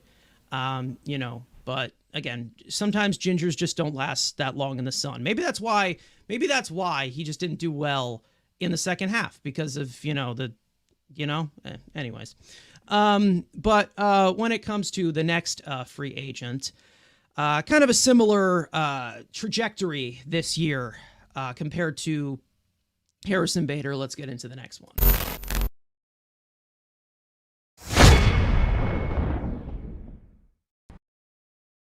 During the final week of spring training, the Mets signed JD Martinez to a one-year, $12 million deal that included deferred payments that slide his 2024 salary to $4.5 million. Although he didn't make his Mets debut until late April, the Mets added what they have been desperately lacked since the DH position's installation. Martinez is a perennial offensive stalwart with incredible postseason pedigree. Along with that, JDM's impact on the Mets clubhouse was huge, as a leading voice to the Mets' June turnaround and taking young players such as Mark Vientos under his wing. At the start of May to the end of June, Martinez was phenomenal, slashing .275, .360, .492 with a .141 weighted runs created plus across 217 plate appearances. But then came the second half, where JDM completely flamed out, posting just a 79 weighted runs created plus with 15 extra base hits in 217 plate appearances. Although his quality of contact remained well above average, the constant swing and miss and chasing of secondary pitches started to add up down the stretch, which brought him to a point of being completely unplayable by September, including an 0-for-38 stretch before the postseason began, opting the Mets to play Jesse Winker more at DH in October. Martinez will be entering a 37-year-old season in 2025 and expects to continue his playing career going forward. Okay, well, JD Martinez.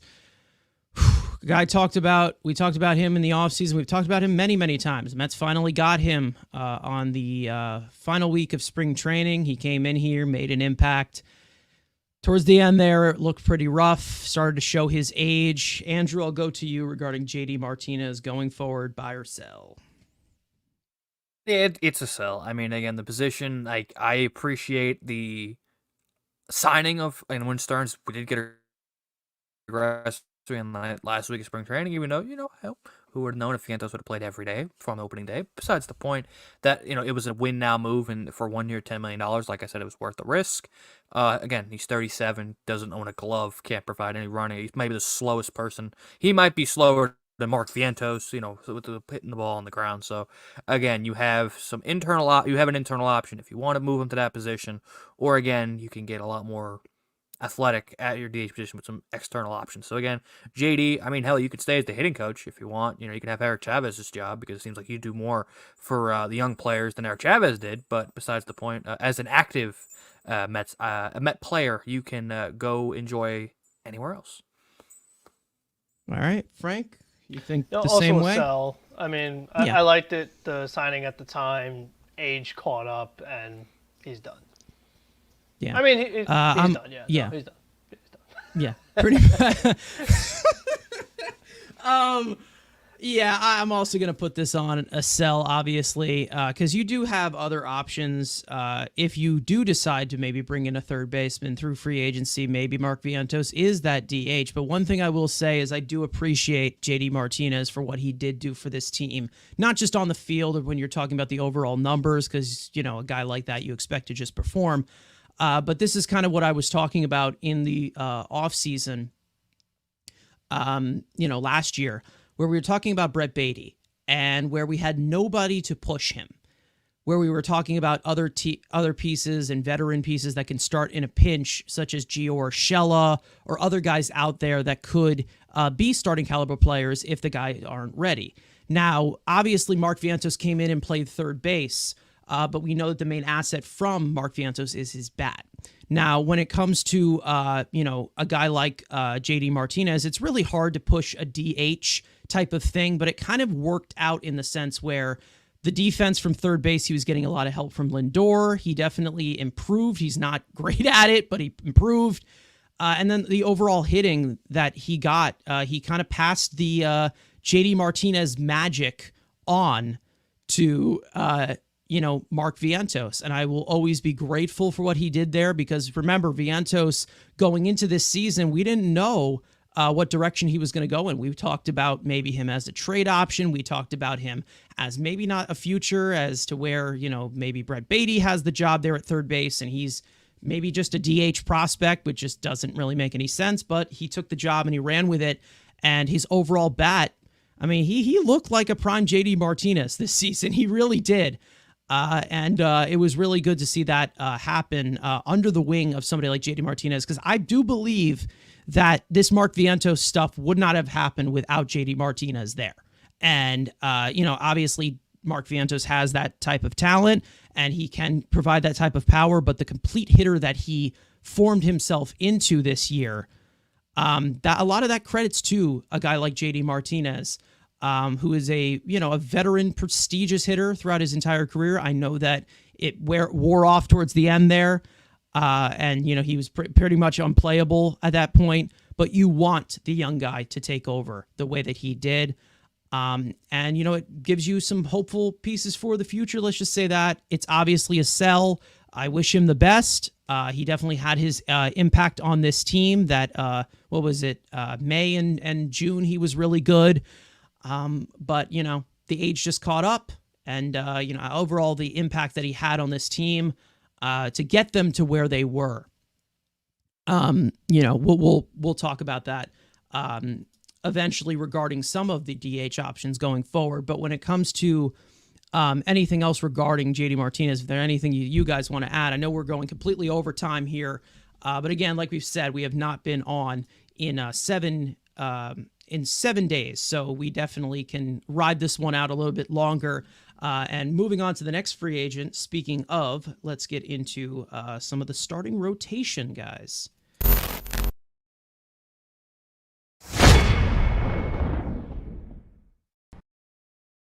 After signing a 2-year, $26 million contract 2 off-seasons ago, Jose Quintana single-handedly represented the Mets' 2024 season. An absolute roller coaster. A solid April, a horrendous May, a quality June and July, an awful August, and a phenomenal September that would go into the postseason. Although Quintana struggled with his control and command for a majority of the season, he was able to work around a good portion of it all. Taking the ball every 5 days, Quintana posted a 3.75 earned run average, a 4.56 fielding independent pitching, striking out 18.8% of batters across 170.1 innings pitched. It may have been frustrating at times, but Quintana was a huge part to the Mets' September playoff run, surrendering just 2 earned runs in 25 innings pitched and carrying it to back-to-back great outings against the Brewers and Phillies in the playoffs. From the back end of the Mets' rotation, Quintana definitely has shown his age, but has overall been a quality piece over the last 2 seasons. Quintana will be entering a 36-year-old season, hitting a premium free agent market for pitchers this winter. Okay, well, Jose Quintana, we've talked about him many times this year, of his struggles and inconsistencies. It's been a bumpy ride for him. He definitely ended this season strong, and I do respect him in that way. But when it comes to the overall free agent market, Frank, I will go to you on this one, buy or sell. He's going to be a sell. It's a tough one because he did do well in the postseason. He did do well in September. But like we said, over the past 2 years of his Mets career, it's just like it's been too much up and down. And I think overall, we want to avoid these pitchers who rely on chase as far as guys who can have success.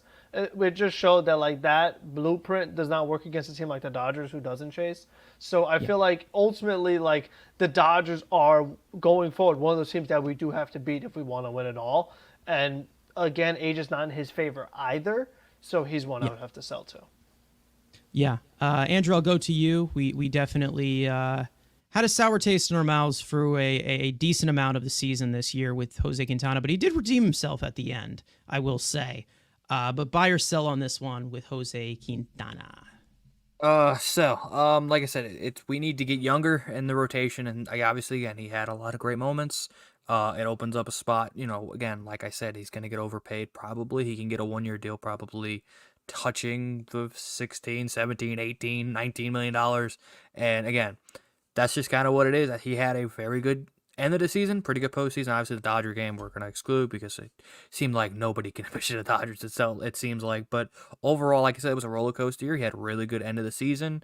I mean, if it's cheap, which it won't because it's a starting pitcher, fine. But I think there's better options internally. And I think there are on the market, you can find, a younger version of Jose Quintana that Stearns can find a way to pick, so, put his little magic dust on. Yeah, I mean, I do think that you do need to kind of open this up as to where, yes, you do have Senga going forward. You don't know how about his health. You know that Blackburn will be here, but also his health will be a concern. There is one left-handed pitcher in David Peterson who was really good for us down the stretch in the season.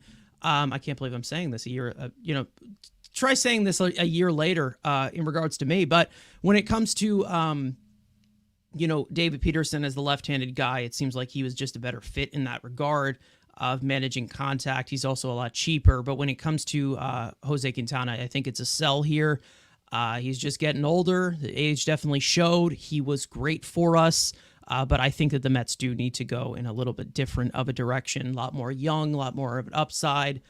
I think that when it comes to this rotation, they are going to have some moving pieces until they have some internal pieces take over those spots, and they can have some of that sustainable pieces, not preferably like the DeGrom, Syndergaard, Harvey days, but you hope that you have some of these guys like Scott or Sproat that step up in the future. Scott we won't see for a while. Maybe Sproat inches his way into the rotation this year. We'll see. But when it comes to somebody like Jose Quintana, I think it's time to close the book on that one. He was quality. He wasn't the worst, but there were some times where you're like, okay, how long is this going to last? And I definitely want a little bit more strength from the back end of the rotation that can eat innings. He was good towards the end of the stretch there, but I think that there's a better way that you can just move on in this rotation. Now, speaking of more of the rotation,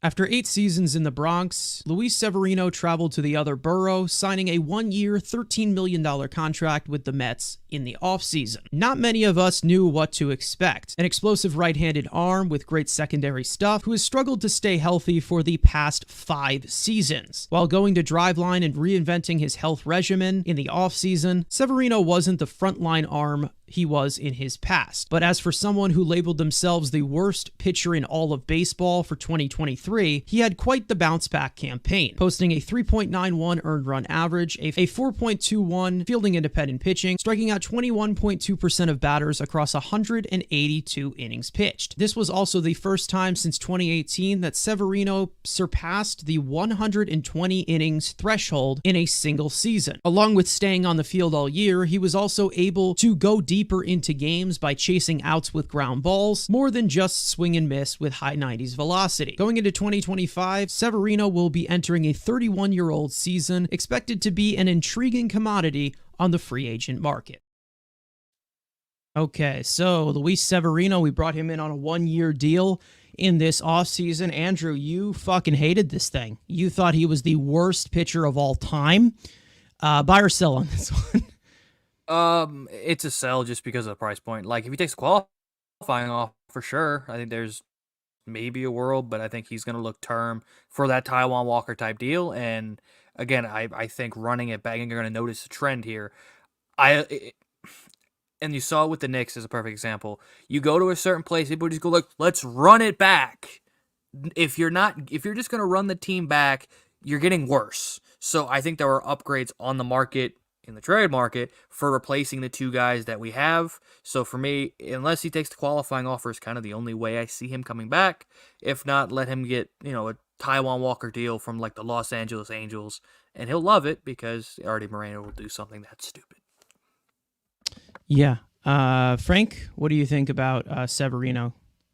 He's a tough one. I'd offer him the qualifying offer. If he takes it, great. If not, then probably no. Because if that means that he's getting over $20 million on a multi-year deal, which I wouldn't do. So that's why I offer the QO, maybe try to trap teams to kind of maybe be a little hesitant. And then maybe he ends up taking it. You never know. I mean, so if he gets it on a 1-year deal, we'll run it back another 1 year. But if not, then see ya. Because then someone overpaid and I got a draft pick out of it. Yeah, obviously, I think I personally don't think he's qualifying offer worthy, but if they want to do it, they can do it. But when it comes to Luis Severino, now I will bring up the conversation that we had in the past when they did sign Severino. At that current moment, Andrew and I got into a debate about if this was a good signing or not. Andrew, I don't even know if he was trolling at that current moment. I talked about the upside of, how he can make some of these adjustments and, still has a lot left in the tank, even though he has been injured. And he seemed to be a quality piece to this team down the stretch of the season. But you do notice one thing, I didn't say anything past that. And for me, I'm also going to hit the sell button on this one. I can't rely on him to stay healthy. I understand that he did give us 182 innings, and I was surprised that he was able to do that. I thought 120 was going to be too much for him, and he gave us a lot of a workload this year, and I'm really, really impressed. But when it comes to guys like Luis Severino and the overall effectiveness, I do think that after that complete game that he had, I think he hit a wall at that point, and he just was not as effective. We know that he definitely went back and forth in the postseason as well. In the final stretch, he wasn't amazing. He kept us in the game, but he wasn't great. I'm just not really willing to give him, let's say, a John Gray contract where it was like, 4 years, 60-something. Like, I'm not willing to give that to Luis Severino. I appreciate what he did. I appreciate what he did for this team. He was definitely one of the reasons as to why we had success down the stretch of the season. But he's a type of pitcher that I just cannot make that type of risk to because of just the overall health concerns.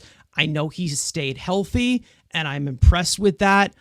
But there's a direction that I would go for overall consistency and, multiple years. I feel like this is the best capacity you're going to get from Luis Severino.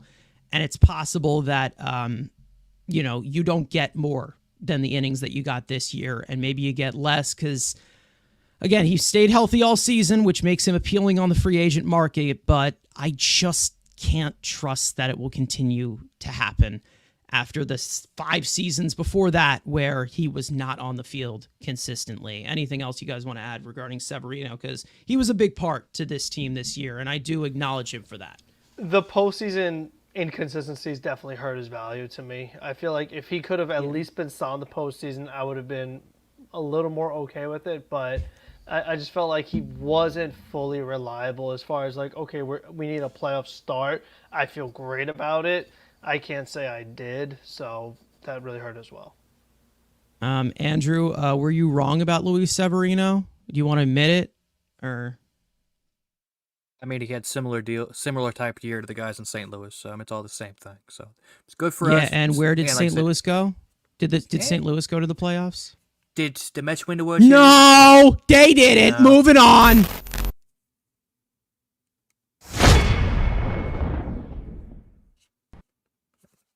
As another addition to fill the rotation, the Mets signed Sean Manaea to a 2-year, $28 million contract. As one of the top driveline products in baseball, Manaea reinvented his repertoire and added more velocity as an already strikeout-heavy southpaw. With the Mets ace Kodai Senga on the shelf for 99% of the season, Manaea would emerge as the Mets' #1 starter down the stretch of 2024. After a simple arm angle adjustment modeling Cy Young Award winner Chris Sale, Manaea was writing himself in for 6 to 7 innings pitched of 2 to 3 run ball every night he took the mound. Following a laboring start to the season, Manaea posted a 3.47 earned run average, a 3.83 fielding independent pitching, striking out 24.9% of batters across 181.2 innings pitched. Although his last start in the postseason was awful, Manaea came up big in the wild card round versus the Brewers, in the NLDS versus the Phillies, and gave the Mets quality in Game 2 of the National League Championship Series versus the Dodgers. Expected to finish with some Cy Young votes, Manaea is going to be quite the commodity on the free agent market, as he's expected to decline his $13.5 million player option and test the open market. When asked about a potential return to the Mets, Manaea said that he loved his time here, he loves New York, he loves the Mets organization, he loves all the people there, and would love to be back for 2025. Manaea will be entering a 33-year-old season following a huge career year in Flushing. All right, Sean Manaea, one of the main reasons as to why this team stayed afloat, taking that #1 spot in absence of Kodai Senga. Definitely had a good postseason. The last start was not great. But when it comes to Sean Manaea on the free agent market, it's going to be a very intriguing one. Let's just say that. Frank, I'll go to you. Buy or sell on this one? He's the toughest one for me because I would really love to keep him, but I do have a couple of things that concern me. Number one, the age. So he's going to be 33. Right now, 33. So that's not great going forward. I feel like when it comes to, like we said, we're starting pitching, and David Stearns said in the presser, the long-term contracts with pitchers tend to not work out. So for me, the biggest thing with Manaea is going to be the years. If it's more than 4 years, I say sell. If it's 3 or below, I'd buy. But I do have one other thing, and this is just me. I'm not in the medical field. I don't pretend that I know medical things. But when I saw Sean Manaea pitch live and I got to see that new delivery of his, we talk all the time about how pitching is like a not natural motion and it leads to injuries. Live, it looks really unnatural. Like, it kind of hurts to watch it with how close to his body he is and the way he's whipping it across. I feel like a sidearm delivery as a starter with that kind of volume could lead to some injuries. Now, for Chris Sale, he's had his injuries. I know he's been successful, but he's had his injuries too. So I do kind of worry about that with Manaea. And I think overall, the fact that you heard him say that his arm basically gave out when it was all said and done for the Mets in this NLCS run against the Dodgers, that's concerning. Now, I don't know if the new delivery has anything to do with that. It's probably more so that he was not used to that innings total. But I just, he's going to have to make some adjustments to be more accustomed to that and actually be able to handle that kind of workload and be able to pitch a lot of innings and still be successful. So he's going to have to do some changes as far as the way he trains his body to be able to withstand that. But I feel like with age going up, that's not always productive to accomplishing that goal. So, like I said, 3 years or under, sure. If it's more than 3 years, I have to sell.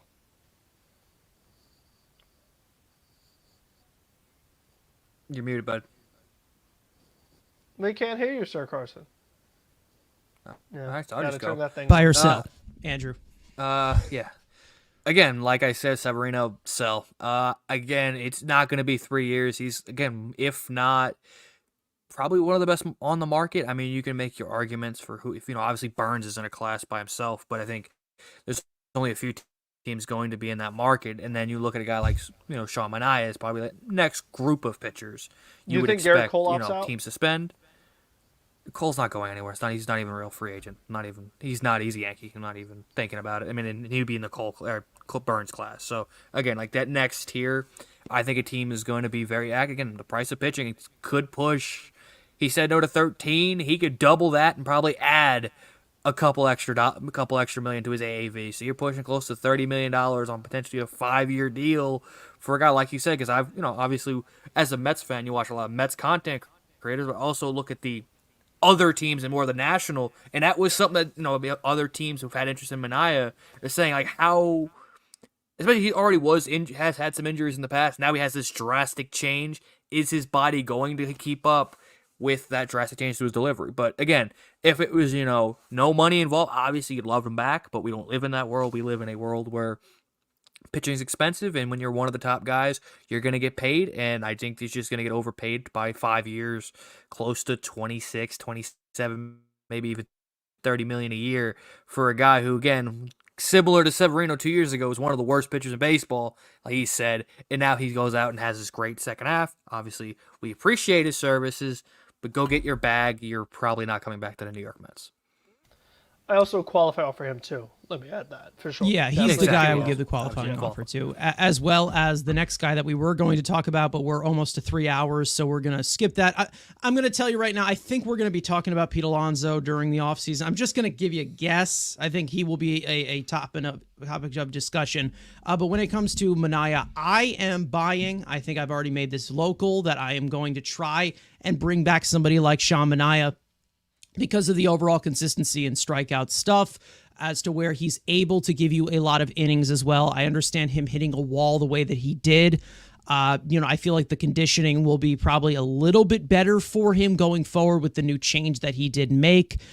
We all know that the Chris Sale adjustment, Chris Sale has had his injuries as well. Chris Sale also tops like 98 to 99 as well from that left side.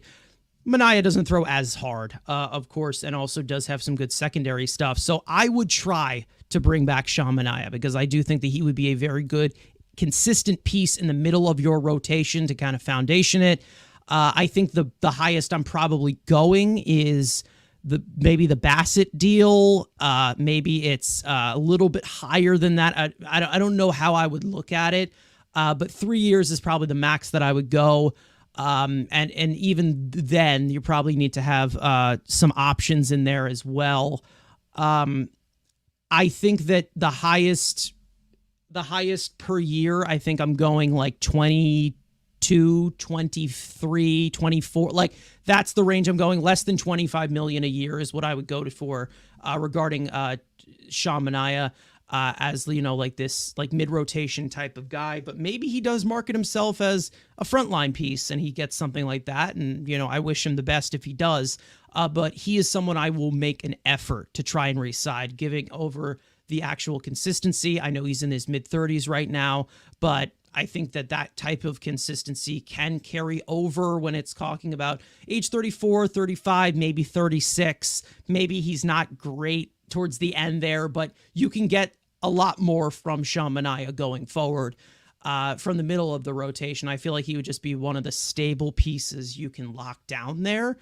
Obviously, there's some young guys we hope that comes up and take those spots in the rotation. But when it comes to Sean Manaea, of a guy who can pretty much do like pretty much anything from the left side as well, from the lefty-lefty matchups, the deception he has, the strikeout stuff he has, I think this is kind of a slam dunk to keep.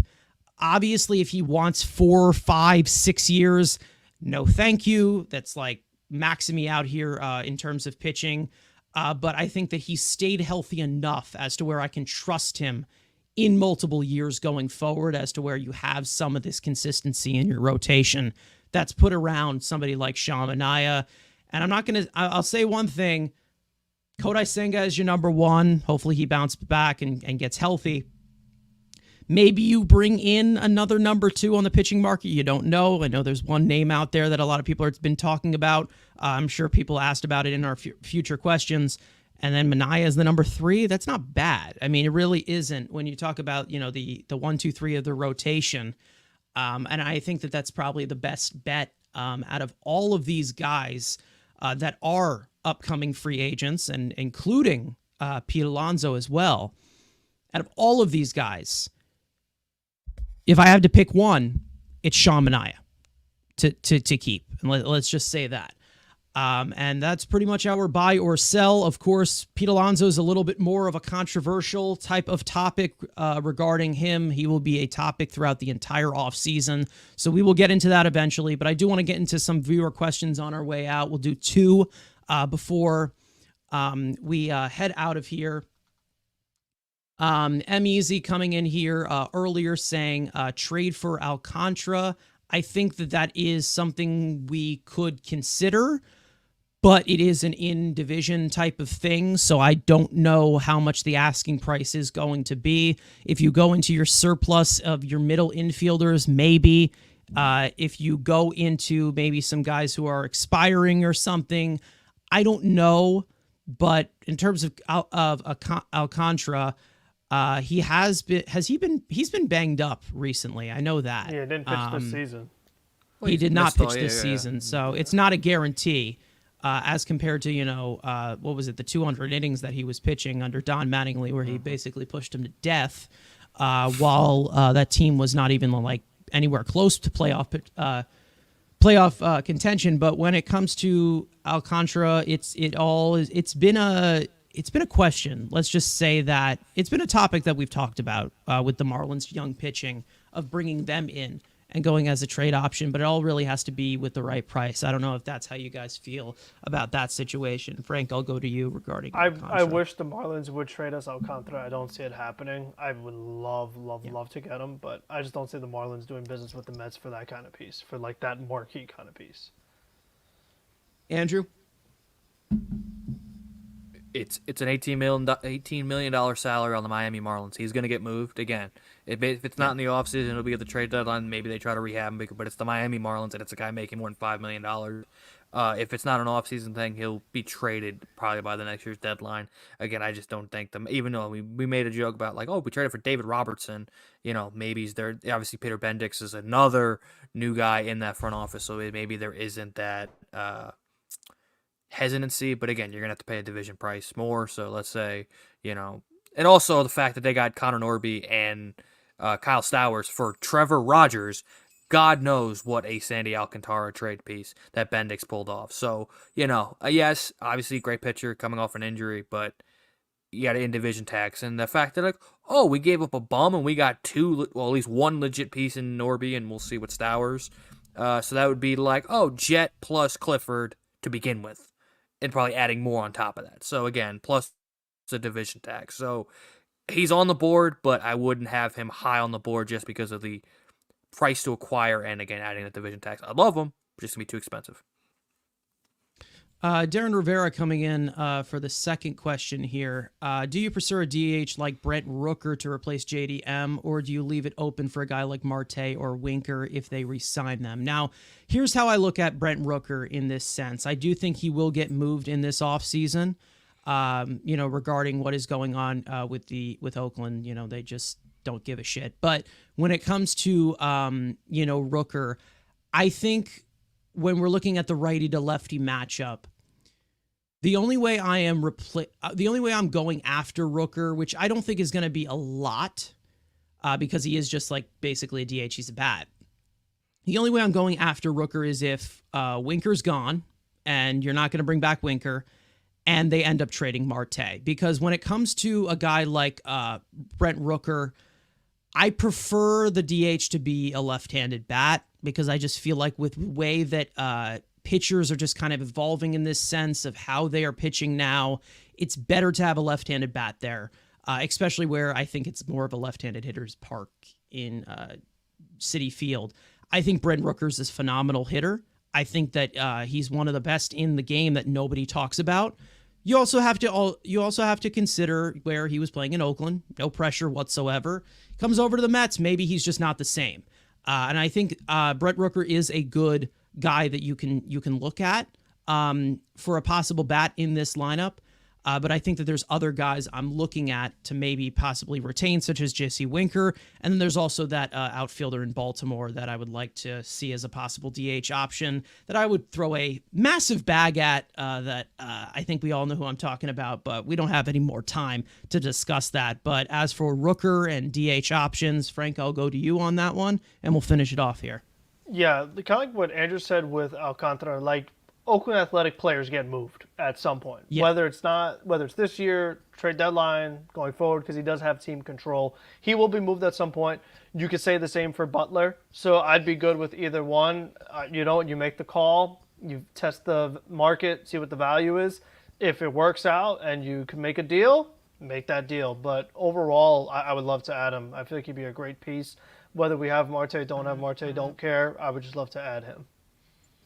Yeah, Lawrence Butler's another one where I'm like, okay, let's replace Marte with its dude now. Yeah. Like, I'll take him right now, because the overall tools, he probably is similar to he's probably similar to a young Marte that was young and spry and giving you all these types of things. And he's left-handed as well, and he's just very, very fun, just overall. Andrew, anything you want to close this thing out with Rooker? Obviously, it's kind of the same scenario with Marlins and A's getting traded. Yeah, again, it's definitely an option. Again, I'm done with the platoon DH, and I thought I was happy with JD Martinez. I'm done with this. Well, I am okay, and I'm very high on Rooker to be one of those options. Like, I'm tired of playing this. Well, we could play Jesse Winker some days and be like, no, I want a guy that's going to hit 30 homers and drive at 100. That Brent Rooker can do that. So he's an option on the board. Again, it's at Oakland. We'll see what they do. But, hey, maybe they want to have him sell tickets in Sacramento or Albuquerque, wherever the hell they're playing this year. So who knows? But eventually I do think he gets moved. Butler, the same thing. I mean, I'm a little lower on Butler. I guess he's younger and he's left-handed. But I need to, again, like with Vanta, I need to see another year of this to prove, okay, I'm comfortable with him there. Rooker, I've seen a couple years of consistency of putting, 30 and close to 100, even or close to 90 in a shit lineup. So he's an option, definitely at the DH position. And even maybe insurance, potentially of Alonso leaving. Maybe he's a power replacement that I was told we can't replace power. Pete Alonso. It really would seem like a lot more smooth the way that he's saying if his camera wasn't lagging the way that it has been the entire episode. So it just didn't seem as smooth as that, like little comeback and dig at anybody it was. But anyways, I think we're going to wrap it up here past 3 hours. This is usually longer than we usually do. Usually it is an hour and a half to 2 hours. But we did a little bit of overtime since we have not been on here for 7 days, kind of recovering from that postseason burnout or whatever you want to call it. But overall, I think we're going to finish it off here.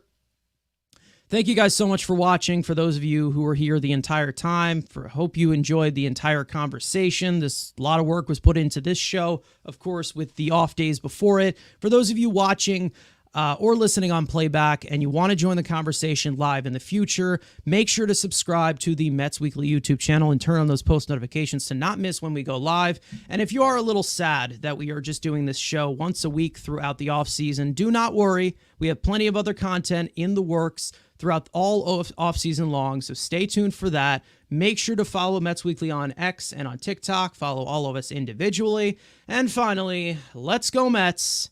We will see you guys next time.